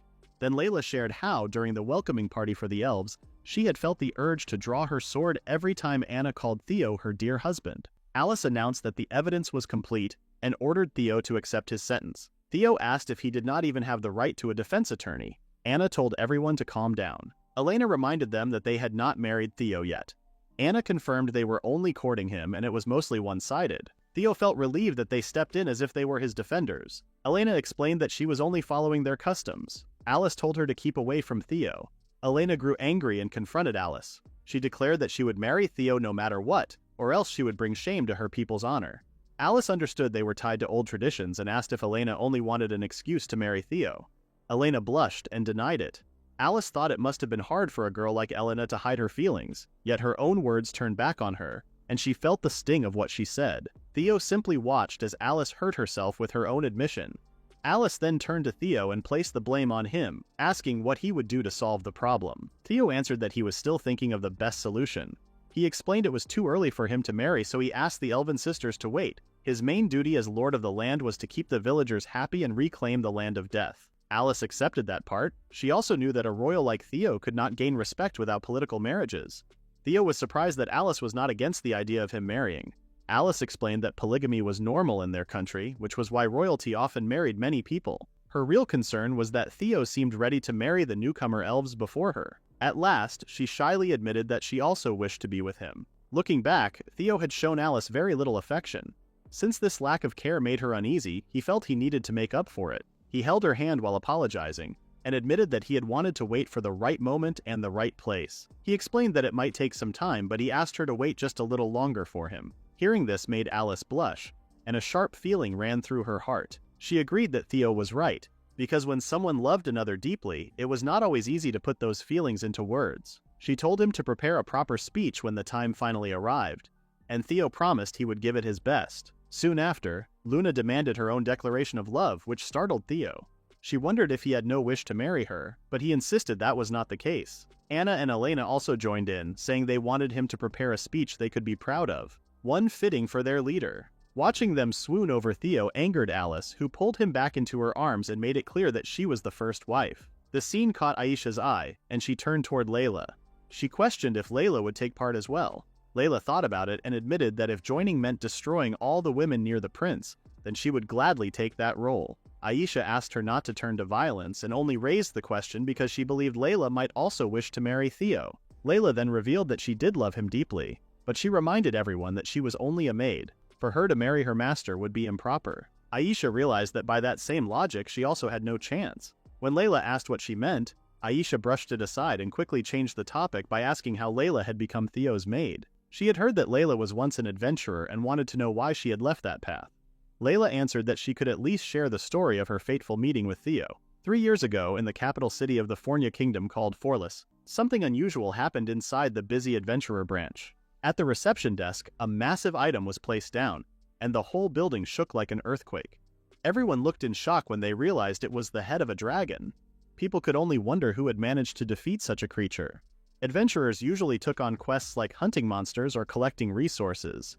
They were much like mercenaries or people who handled difficult jobs. Each of them started at the lowest rank, which was E, and slowly rose higher by completing more tasks. With each rank, they gained the chance to accept better quests and earn greater rewards. Many dreamed of rising through the ranks, but most adventurers never passed rank D. Less than 1% ever reached the powerful rank of A. Still, there was one who broke every expectation. An adventurer named Layla Orstein reached the legendary S rank in only 2 years. At just 15 years old, she already stood at the top and had the strength to finish a dragon subjugation quest by herself. Everyone spoke about young Layla for reaching S rank at such an early age. People called her Layla the Heavenly Blade. She always caught the attention of others, yet men stayed careful around her because she was known for disliking working with others. One day a man stepped forward to meet her. He was an A-ranked adventurer named Greed the Avaricious. He promised himself that he would win her over and went straight to her. He tried to ask for her time and invited her to take on a difficult quest together. Layla refused without hesitation and walked away. Greed would not give up. He grabbed her shoulder and told her not to act cold since he believed he would soon reach her level. Layla slightly unsheathed her sword, then calmly put it back. At once, Greed's clothes fell apart, sliced into pieces. Layla reminded him not to force her to repeat herself. Greed had no choice but to apologize. When Layla reached the quest board, she let out a sigh.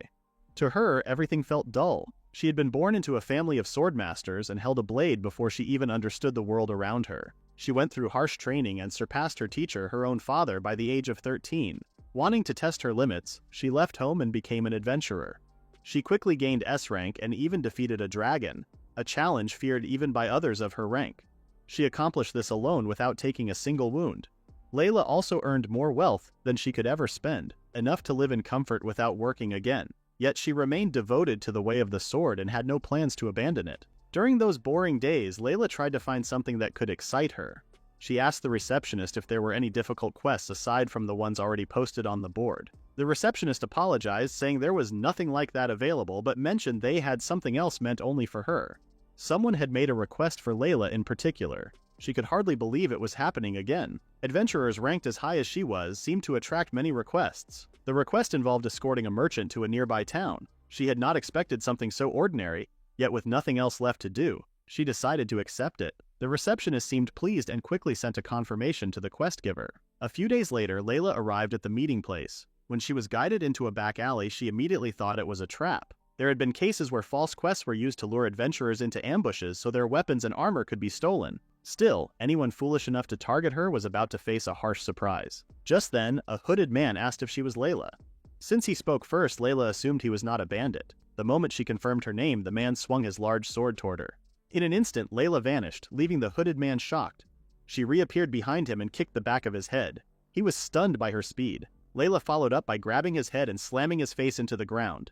The force broke the alley floor and even damaged nearby walls. Layla noted that he was skilled with a sword even if he seemed like a bandit, but she thought he had chosen the wrong target this time. Before she could walk away, Layla noticed the man calmly sitting on the ground. She was surprised he could still move after taking her full attack. What startled her more was that he looked almost unharmed. This made her grip her sword with caution. The man asked her to stop and explained that he was only testing her.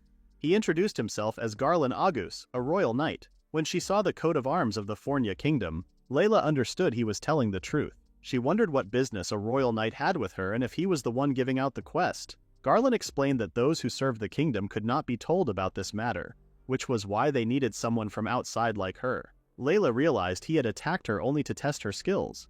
Garland admitted she was right and apologized for the sudden strike, promising to reward her more. Layla accepted, thinking that a quest involving a royal knight might raise suspicion, but it could also be a good way to pass the time.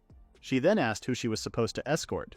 Garland told her to follow him so he could introduce the true quest giver. Soon after, the two reached a carriage waiting in a quiet area. Garland announced that he had brought Layla. She noticed that the carriage, built with great care, was guarded by 2 knights. The excuse about escorting a merchant was clearly false. If royal knights stood watch, then someone of high rank was inside. A woman stepped out and asked if she was Layla. She said she had heard stories about her. The black-haired woman introduced herself as Isabella Forin and thanked Layla for accepting their request. The moment Layla heard the name, she realized the woman before her was the queen consort. Shock made her cry out in surprise. Isabella quickly told her to stay quiet since she was traveling in secret. Layla apologized and covered her mouth. It became clear that they wanted only a few trusted guards to keep their journey hidden. Hiring an S-ranked adventurer like her showed that they could not rely only on their own strength. Isabella explained there was another person Layla would be protecting. Layla wondered who it could be. At her signal, a 10-year-old boy stepped out of the carriage and greeted her. His name was Theo. His gentle look struck Layla more strongly than she expected. It pierced her cold heart and left her blushing, her chest pounding. She dropped to her knees, confused by the sharp ache she felt inside. She asked herself why it hurt so much. She knew it was not magic since no spell had been cast. Her racing heartbeat and dizzy head only deepened her confusion. Before she could think further, the rush of feelings overwhelmed her. She collapsed to the ground with a heavy thud, leaving the others worried. That moment marked the beginning of change in Layla's once dull days. During the carriage ride, Isabella thanked Layla for coming along to protect them. Layla promised that she would guard them with her life. She then asked if their destination was the town of Arclay in the southwest. Isabella confirmed it was her hometown and apologized for making Layla travel with her. Layla said she didn't mind at all, though she thought there was no need to be secretive if Isabella was simply going home. Suddenly, Theo spoke up and asked for their attention. He wondered if his situation wasn't strange at all. Layla then noticed and asked why the prince was sitting on her lap. Theo quickly said she was the one who made him sit there. Layla explained that she couldn't protect him properly if she were far away, and that they should stay as they were. Theo pointed out that it might actually be harder for her to protect him like that. Isabella smiled, happy to see them getting along. Theo then asked Layla to stop making him sit like that and just help him instead. Garland couldn't hold back his laughter. He joked that it was a rare chance to travel while sitting on a beautiful woman's lap every day. Theo told him to stop teasing, but Layla refused to move away and warned him not to squirm. Just then, the carriage wheels hit a rock on the road and Theo lost his balance and fell. Layla quickly helped him, asking if he was all right. As they fell together onto the seat, their noses accidentally touched. Embarrassed, Layla apologized right away. Theo, also flustered, said it was fine and apologized too. Isabella and Garland exchanged a glance, thinking the two of them were truly pure. The carriage was soon attacked by monsters and bandits along the road. Several hours passed before Layla finally saw Isabella's hometown, Arclay, a quiet lakeside town. The place was lively, with clean air and delicious meals made from fresh fish caught in the lake. It did not take long for them to reach Isabella's family home.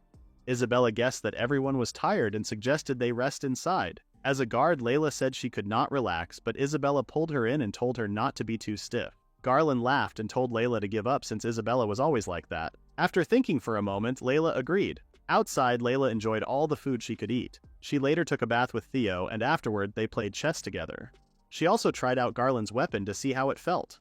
When night came, Layla thought about how peaceful the day had been. She realized that ever since she left her family, her life had been filled with battles. Even when she was home, she spent her days training with her sword. That night, she understood it was the first time she had ever felt true peace. Suddenly, Isabella appeared behind her and rested her chin on Layla's shoulder. She asked what Layla thought about her hometown. Layla was startled and quickly moved away. Isabella apologized for surprising her and asked if she liked her favorite place in the house. Layla agreed and mentioned how fresh the air felt. She now understood why Isabella wanted to return home. Isabella then asked if Layla wanted to go back to her own home. Layla shared that in the place where she was born and raised, the only thing that mattered was how well someone could handle a sword. There was no love or kindness there, and those who lost had no worth. All anyone could do was train to improve their sword skills. She admitted that she had no real reason to return there. Isabella understood and apologized for making her remember painful memories. Layla told her not to bow because she was fine. She said she hated the people in her homeland, but she still loved the sword. She wondered what she was doing, realizing she had never talked about herself to anyone before. Something about Isabella made her feel open and vulnerable. Layla then admitted that something had been troubling her. When Isabella asked what it was, Layla confessed that she had already reached her limit as a sword wielder. Because of that, everything else had started to feel dull. Since swordsmanship was all she knew, she had no idea what else she could do. She apologized to Isabella for complaining about her problems. Isabella squeezed Layla's cheeks and said she was too young to be bothered by such worries. She told her it was narrow-minded to think she could do nothing beyond swordsmanship. She scolded her for wanting to give up without trying. She said that attitude would only take her so far and reminded her that she still had endless possibilities ahead. Then she let go of her cheeks and said Layla was lucky because she still had many things to do, while she herself only had half a year left to live according to the doctor. Layla held her squished cheeks, trying to understand what Isabella meant by endless possibilities. Then it hit her. Isabella had just said she had only half a year left to live. She asked if that was true. Isabella realized she had accidentally revealed it and admitted it was. She moved her dress slightly to show her shoulder and said she was suffering from a terminal illness. It was even a miracle that she could still walk. Layla was shocked and asked if the king and prince knew. Isabella said the king did, which was why he forbade her from going outside. Layla then remembered Garland's reason for hiring an outsider. Isabella apologized for getting her involved. She said Arklay was her birthplace, and that she only wanted to see it one last time. Layla talked with Isabella for so long that night that it was already morning when they finally finished. They shared stories about Layla's adventures, Isabella's life before marriage, and about Prince Theo and his friend, the young hero named Alice. Layla quietly wondered if this was what a real conversation with a mother felt like. The next day, they returned safely to the capital. Isabella thanked Layla for protecting them during their 2-day trip. Layla, in turn, thanked them for their kindness. However, Theo seemed uneasy about how Layla had been carrying him around. When Layla asked why he was being carried, Theo questioned why he should answer his own question. Layla pointed out that he had just replied with another question, which made Theo glare at her and call her a hypocrite. Isabella laughed softly, saying the two of them seemed to get along well. Theo asked his mother to help him, but Isabella only smiled, relieved that her son had finally met someone he could be close friends with. Layla understood exactly why Isabella said that. Then Isabella suddenly remembered something. She said there would be a party at the castle in 2 weeks and invited Layla to come. Layla realized it must be the king's birthday celebration, which only high-ranking nobles were usually allowed to attend. Isabella told her not to worry and said that her personal invitation would be enough. She promised it would be an enjoyable event. Layla recalled that she could only return to adventuring after finishing her escort duty with Isabella and Theo. She had not expected to meet them again, so being invited made her truly happy. She gratefully accepted their invitation. After seeing them off, Layla began thinking about the upcoming party. She had attended many gatherings before at the Orstein family home, but none of them ever made her feel excited. This time, though, she found herself smiling and walking with a light step. For the first time, she was eager to choose a dress and look forward to the celebration. A week had passed since Layla finished her escort mission. As usual, she went to the Adventurers Guild to look for new quests.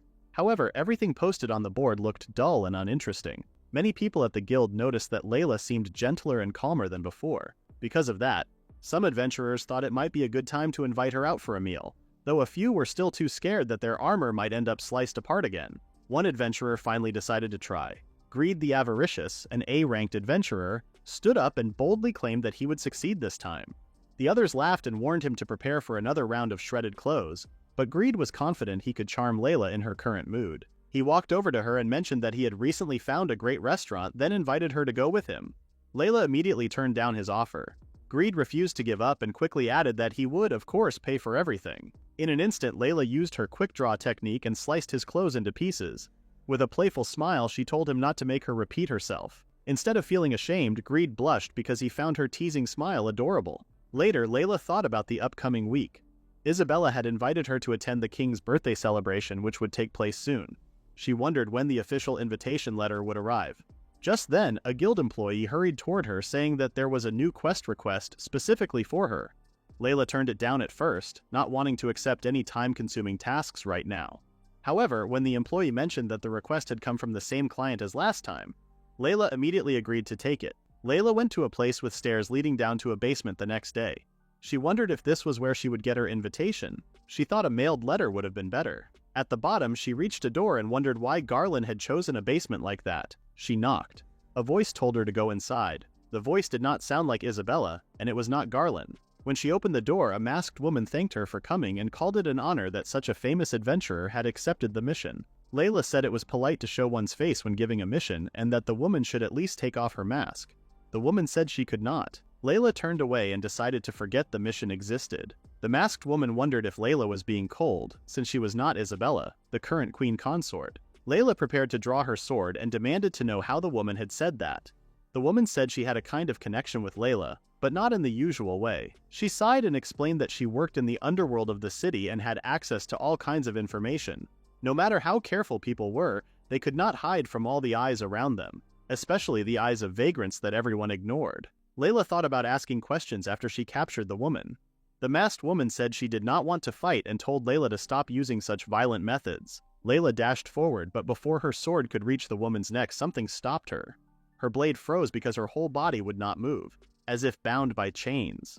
The woman said again she had no wish to fight. Then she removed her mask and Layla saw that the woman had a mystic eye. The woman said Layla had guessed right. The mystic eye could control people. It had shown up on the black market, and by good luck, the woman had obtained it and had it transplanted. The problem was that the eye could control only one person at a time. The woman then told Layla to cut her clothes. Layla tore her own armor apart without meaning to. The woman explained she had complete control over anyone she kept her gaze on. She then teased Layla about her face and started to lick her cheeks. The woman said she could make a lot of money by selling Layla to a noble. Layla asked angrily what the woman's goal was. The woman said she had a more important job for Layla. The king's birthday would be held next week, and she wanted Layla to kill Isabella at the party. Many noblewomen wanted the third queen consort's seat, but the king was still too obsessed with Isabella, the second consort, to take another wife. That was why the woman had received the request to have Isabella killed.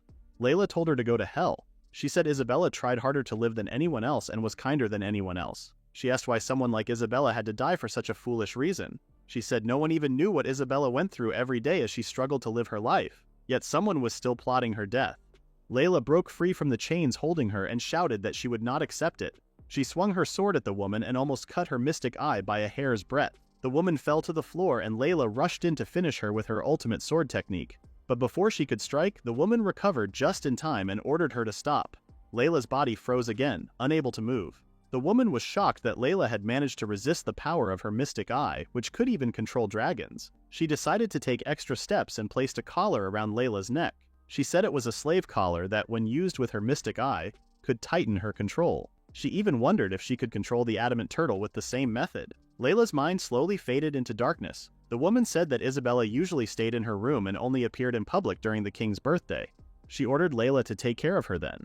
A week later, during the king's birthday celebration, Theo searched the crowd until he found Layla. He called out to her, but something felt wrong. Dressed in a simple gown, she stared at him with lifeless eyes. When Theo saw Layla's pale face, he felt worried and asked if she was all right. Layla quietly said she was fine. Feeling relieved, Theo smiled and told her she looked nice in her dress. Layla looked away and quickly excused herself. As Theo tried to stop her, he suddenly noticed the strange collar around her neck. He reached out and held her hand, asking her to wait. He explained that even though he couldn't use magic, he had always been deeply interested in it since he was a child. He loved reading books, especially those about magic. One of them talked about magical items that were forbidden to make or use. He then asked if the collar she wore was a slave's collar. Layla pulled her hand away and turned to leave. Theo tried to follow her, but some guests came up to greet him. They spoke about how he was expected to receive his divine gift in 3 years. Layla used that moment to quietly slip away. Meanwhile, Isabella went outside to get some fresh air and wondered if Theo was enjoying the party. As she looked around, she noticed Layla walking by and called out to her. She felt happy to see that Layla had come to the event. Isabella mentioned that the crowd was too exhausting, so she decided to rest outside for a while. Suddenly, Layla moved quickly and swung her sword at the confused Isabella. Right before it could hit her, a stone pillar appeared and blocked the attack, bending the sword on impact. Theo had used his autocraft skill just in time and rushed to ask his mother if she was all right. Still confused, Isabella asked if he had made the pillar himself. Theo told her that it was not the time for questions and urged her to run. He explained that Layla was being controlled by someone and was dangerous at the moment. Layla tried to pull her sword out of the pillar but failed. She let it go and dashed toward Isabella, swinging her leg for a kick. Theo realized that Layla was only targeting his mother, but he knew he wouldn't make it in time to protect her. Fortunately, Garland appeared and blocked the kick. Theo felt relieved to see him there. Garland said he had a bad feeling earlier and now understood how serious things were. Theo told him to destroy the collar around Layla's neck, believing it would bring her back to normal. Garland didn't fully understand but trusted Theo's judgment. He grabbed Layla's leg and slammed her to the ground, then aimed a punch at her neck. However, Layla deflected his strike with her slender arms and used the chance to kick him hard enough to knock him back. She quickly did several backflips to create distance. Garland realized that Layla wasn't just fast and strong, she also had impressive fighting skills. He said they should call for backup, but Theo refused. If anyone found out that Layla had attacked his mother, she would be sentenced to death, and he couldn't let that happen. Garland warned that even fighting her would still draw unwanted attention. Theo then suggested changing locations. Using his autocraft skill again, he broke part of the brick floor beneath them. He, Garland, and Layla fell through the hole. Isabella called out to them in worry, but Theo reassured her not to panic. He promised they would bring Layla back to normal no matter what. Isabella then said she would call someone who could help and ask them to stay safe. The ground soon closed up and looked as if nothing had happened. The three landed in the underground part of the castle. Garland asked what had happened and thought Theo must have used magic. Theo said he would explain later and told them to focus on getting Layla back to normal first. Garland said it was time for a rematch of their back alley fight. Layla stood up, brushed dust from her dress, and then vanished in an instant. She moved so fast that she kicked Garland and sent him flying through the wall. Theo shouted for Garland, but Layla grabbed Theo by the neck. She declared she would kill Isabella, and if Theo tried to stop her, she would kill him as well. As Theo looked close to death, Layla, who was trapped deep in her consciousness, had been watching from afar, cried out and begged Layla to stop. She pleaded because Theo might be killed and did not want that to happen. She began to cry and called for someone to help. Theo felt his consciousness slipping away.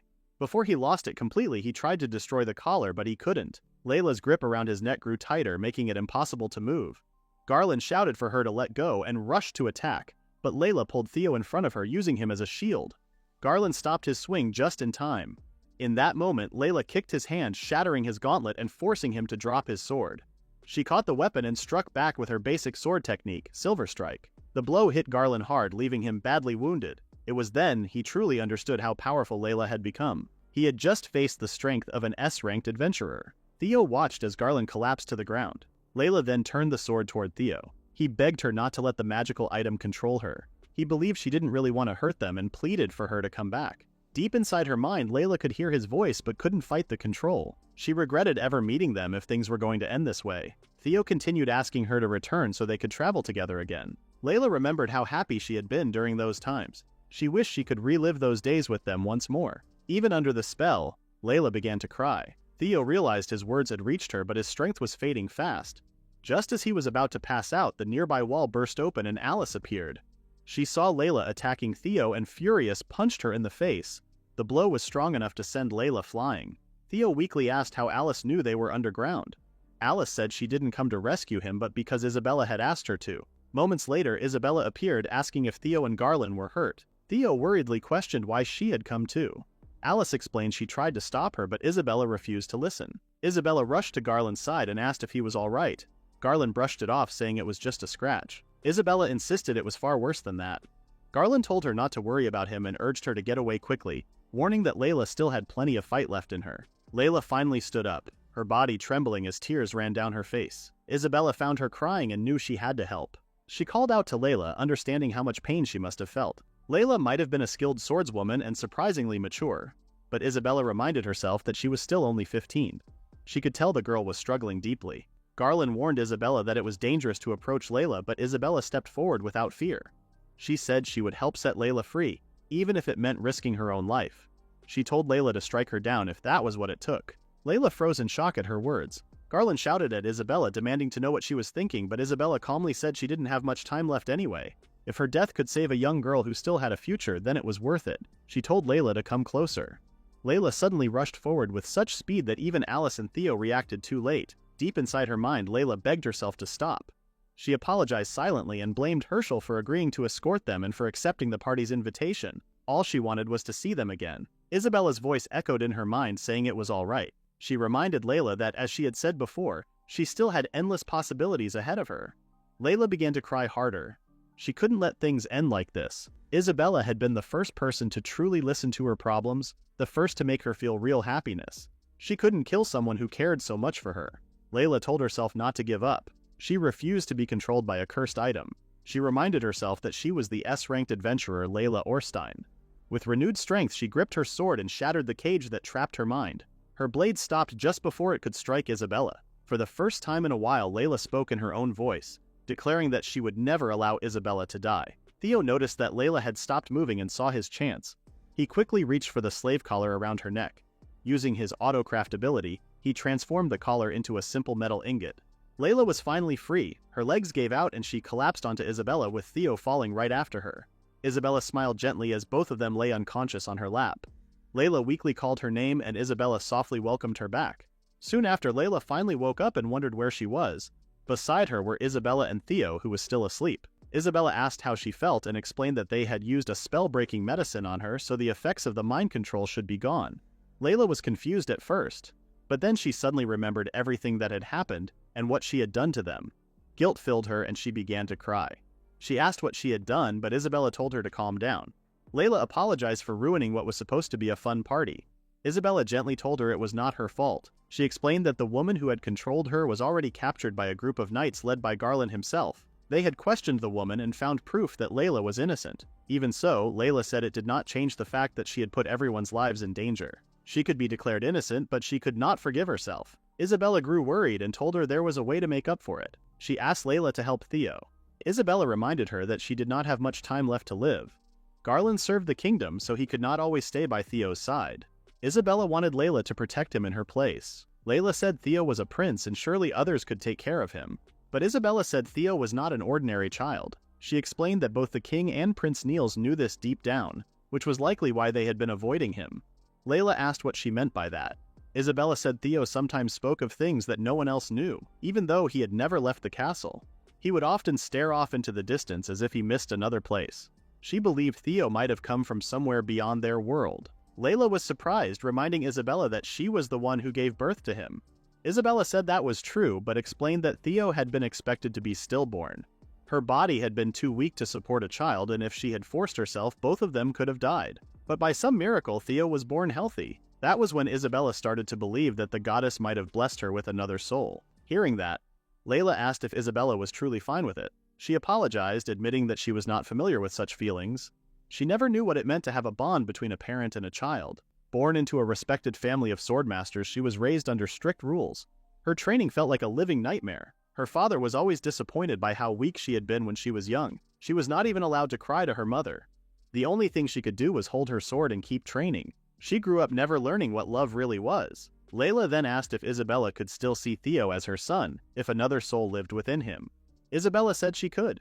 No matter where Theo's soul came from, he was still her son. She would never let anyone deny that, not even the goddess herself. Layla was deeply moved by Isabella's words. To think that something so precious could exist in this world amazed her. She rose from the bed, knelt on the floor, and swore to devote her life and her sword to the prince. She told Isabella not to worry, promising that no matter what happened, she would always protect Theo. Isabella thanked her and asked her to take good care of her son.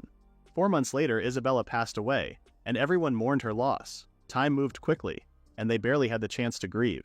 Garland was released from his duty as the queen consort's bodyguard and sent to a distant rural area. Alice became busy taking on major quests as the hero. As for Layla, it was finally time for her to fulfill her role. One day, Theo heard loud noises coming from his room. When he entered, he was shocked by the messy state of it. On the floor stood Layla, now dressed in a maid's uniform, greeting him as her master. When Theo asked what she was doing, Layla explained that she was cleaning. However, the room looked more chaotic than before. Layla admitted that she had spent her whole life holding a sword and was not good at housework. Theo then asked why she was dressed as a maid and if his guess was correct. Layla formally introduced herself as Theo's personal maid, as recommended by Isabella, and said she looked forward to serving him. That was how Layla's close relationship with Theo began. Back in the present, Aisha cried after hearing the touching story. Layla explained that Isabella had trusted her to care for Theo, and that she would serve him with her whole heart, but did not want to become a burden. No matter who he chose to marry, she planned to stay out of the way. Aisha then remembered that polygamy was allowed in their country and suggested that Layla could also marry Theo. Layla said she could not do that. She might have loved Theo romantically, but the kind of love he felt for her seemed more like that of family. Then Theo appeared and disagreed with her. Layla was startled and asked how long he had been there. Theo said he had just arrived after the others left for their own tasks. What mattered more to Layla was why he disagreed with her earlier words. Theo said he had only been wondering if Layla would ever marry him. Layla became thrilled and asked if he truly meant it. Theo explained that after all the close moments they had shared, he had started to see her differently and had thought about whether their bond could grow deeper. Still, he said it was fine if she did not want to marry him, as he would never want to force her.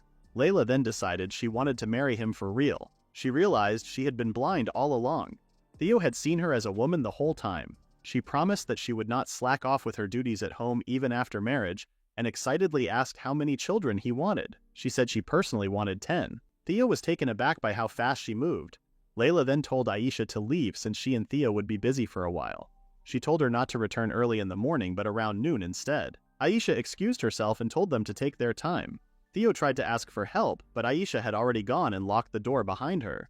Layla then asked for his full attention. She apologized, saying she could no longer hold herself back and began to undress. The fruits had finally been freed. Aisha quietly listened from the other side of the door.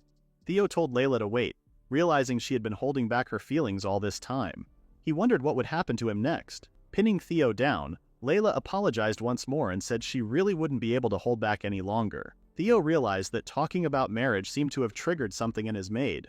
He asked her to wait, but Layla couldn't wait any longer. She then leaned in for a deep kiss and swirled her tongue around Theo's mouth. Theo thought it felt even better than before. After their tongues intertwined, Layla asked how it was and if it felt better. Theo agreed and said she had improved. He quickly stood up, saying Layla's favor had been updated, and he would now take a leave.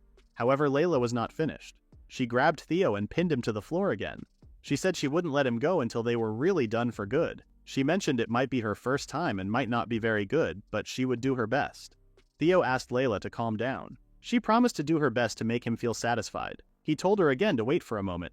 He said that as the lord of the land, he had to make sure his people were happy before thinking about his own marriage. But Layla silenced him by pressing his face into her chest. She reminded him that he had already spent a night with Alice. Theo struggled to breathe and moved her chest aside, saying he had only fallen asleep that night and had only kissed Alice. Layla silenced him again and mentioned how he also visited Anna and Elena's room the other night. Theo wondered why she kept pressing her chest against his face every time she got upset. He tried to explain what really happened, but Layla thought they had already done something intimate and continued smothering him. Theo insisted that he only received their favor and didn't go beyond that. Because he got favor from two people at once, the goddess had to step in and stop them from going any further. Layla finally seemed to understand, and Theo said their matter would have to wait until he made everyone happy. Layla asked when that would happen. She doubted that Theo even knew how the villagers truly felt. She said that because of him, everyone was already living a rich and comfortable life. Still, there were many problems left to solve, such as the poisonous air and the monsters. She pointed out that he was already making good progress in fixing those issues. Layla said Theo had always put others before himself. When the goblins attacked, he protected the people of Moa village without thinking of his own safety. When the adamant turtle appeared, he fought on the front lines and risked his life. At the elven village, he entered the world tree filled with poisonous air just to save the elves. She also remembered the time when they first arrived in the land of death. Theo could have let her handle the monster, but instead he took the fight himself so she would not have to struggle. Layla said she loved that part of him, but she asked him to take care of himself sometimes. She also thought Theo did not want to be close to her in that way. Theo quickly denied it, saying that was not true at all. He confessed that he loved her deeply. Layla was surprised by his sudden words. Theo reminded her of the time when his mother died. Garland was sent away to the countryside, and Alice was busy with her quests as the hero. During that lonely time, Layla became his maid, and he was truly happy to have her there. When he was banished to the land of death, he said he might have died alone if she had not been with him. He told her it would be strange if he did not love her after everything she had done for him, and so she told her that it was totally fine for her to do anything she wished with him. He claimed it was also his first time and asked her to be gentle with him. Seeing him blush and act cute, Layla couldn't hold back anymore and started stripping. She decided to take his first time. Meanwhile, Aisha was still behind the door listening to what was happening inside the room.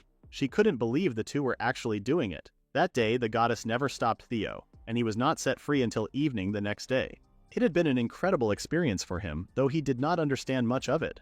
For some reason, the hallway was soaking wet that evening, and he wondered what might have happened there. Meanwhile, near the border of a neighboring country, Garland cheerfully talked about how well the merchant he was escorting was doing. The merchant said his success was all thanks to the slim young man traveling with them. That young man had managed to sell simple blankets for more than double their usual price. Curious, the merchant asked who he was. Garland gave the young man a hard pat on the back and praised him for his skill. The young man said he had not done anything special, explaining that the products and the exchange rate had simply been good. Since the merchant was giving them a free ride, he felt it was only right to help in return. The merchant then asked if they were heading to the kingdom of Fornia and offered to take them all the way to the capital, but the young man said he wanted to go to the land of death instead.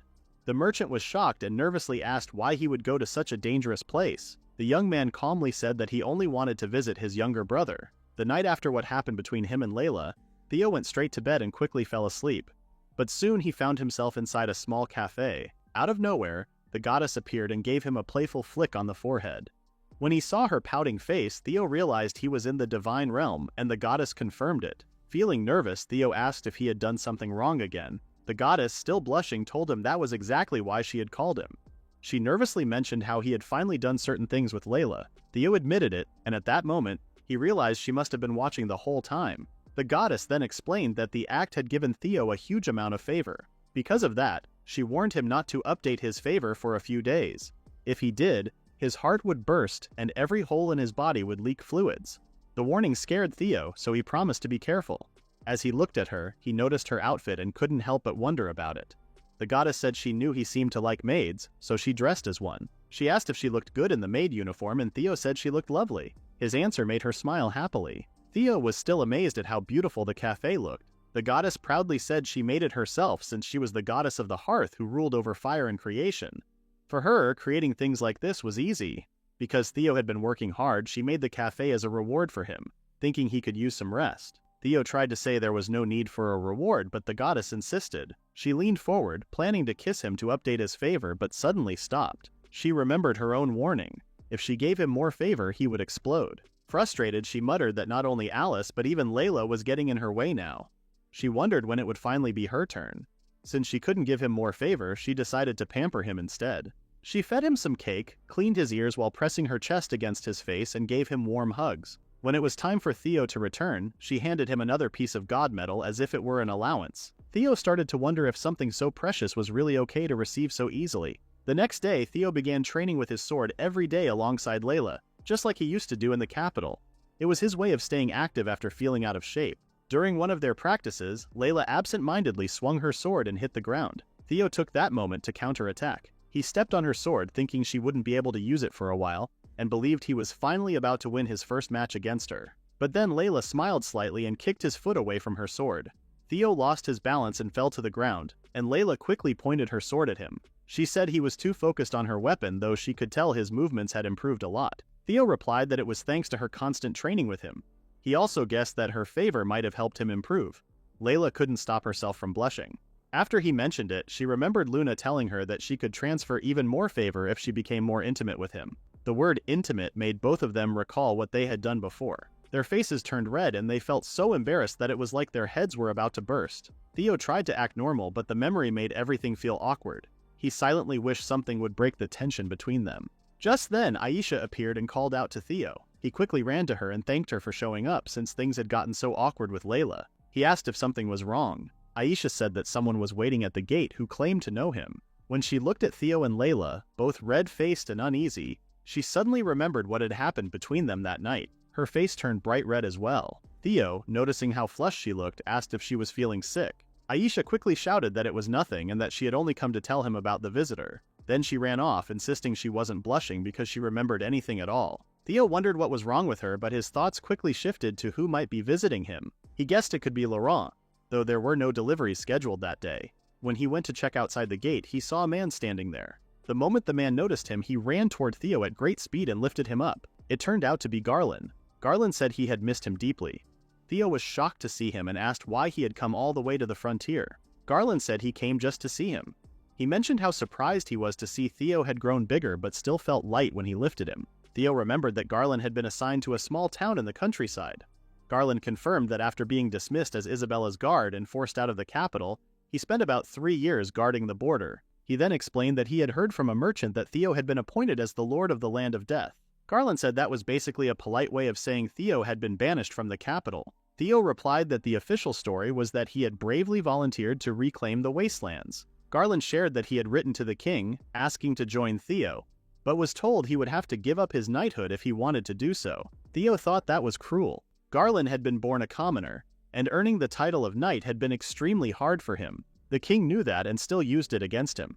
Theo wondered if his father's hatred for him ran that deep. He told Garland that giving up his knighthood was a foolish decision and said he was already happy just seeing him visit. But Garland said he had already given it up. Theo was stunned. He asked what Garland had been thinking, reminding him that a knight's title was a form of nobility that couldn't be taken back once lost. Garland said he knew but had no regrets, as long as he could stay by Theo's side. For that reason, Garland wanted to serve him as his sword and knelt before him. Theo felt glad. He thanked Garland and said his help would be appreciated. Garland replied that it should be him who was thankful. He promised to protect Theo even if it cost his life. Then he mentioned that there was another visitor. The hooded young man knelt before Theo and offered to serve as his sword too. Theo felt confused and wondered who the young man was. The young man then said he was only joking and explained that he had copied Garland because he thought it looked interesting. This young man was Patrick Forian, the first prince of the Fornia kingdom. He said it had been a long time and wondered how many years had passed since they last met. Theo was shocked to see him arrive.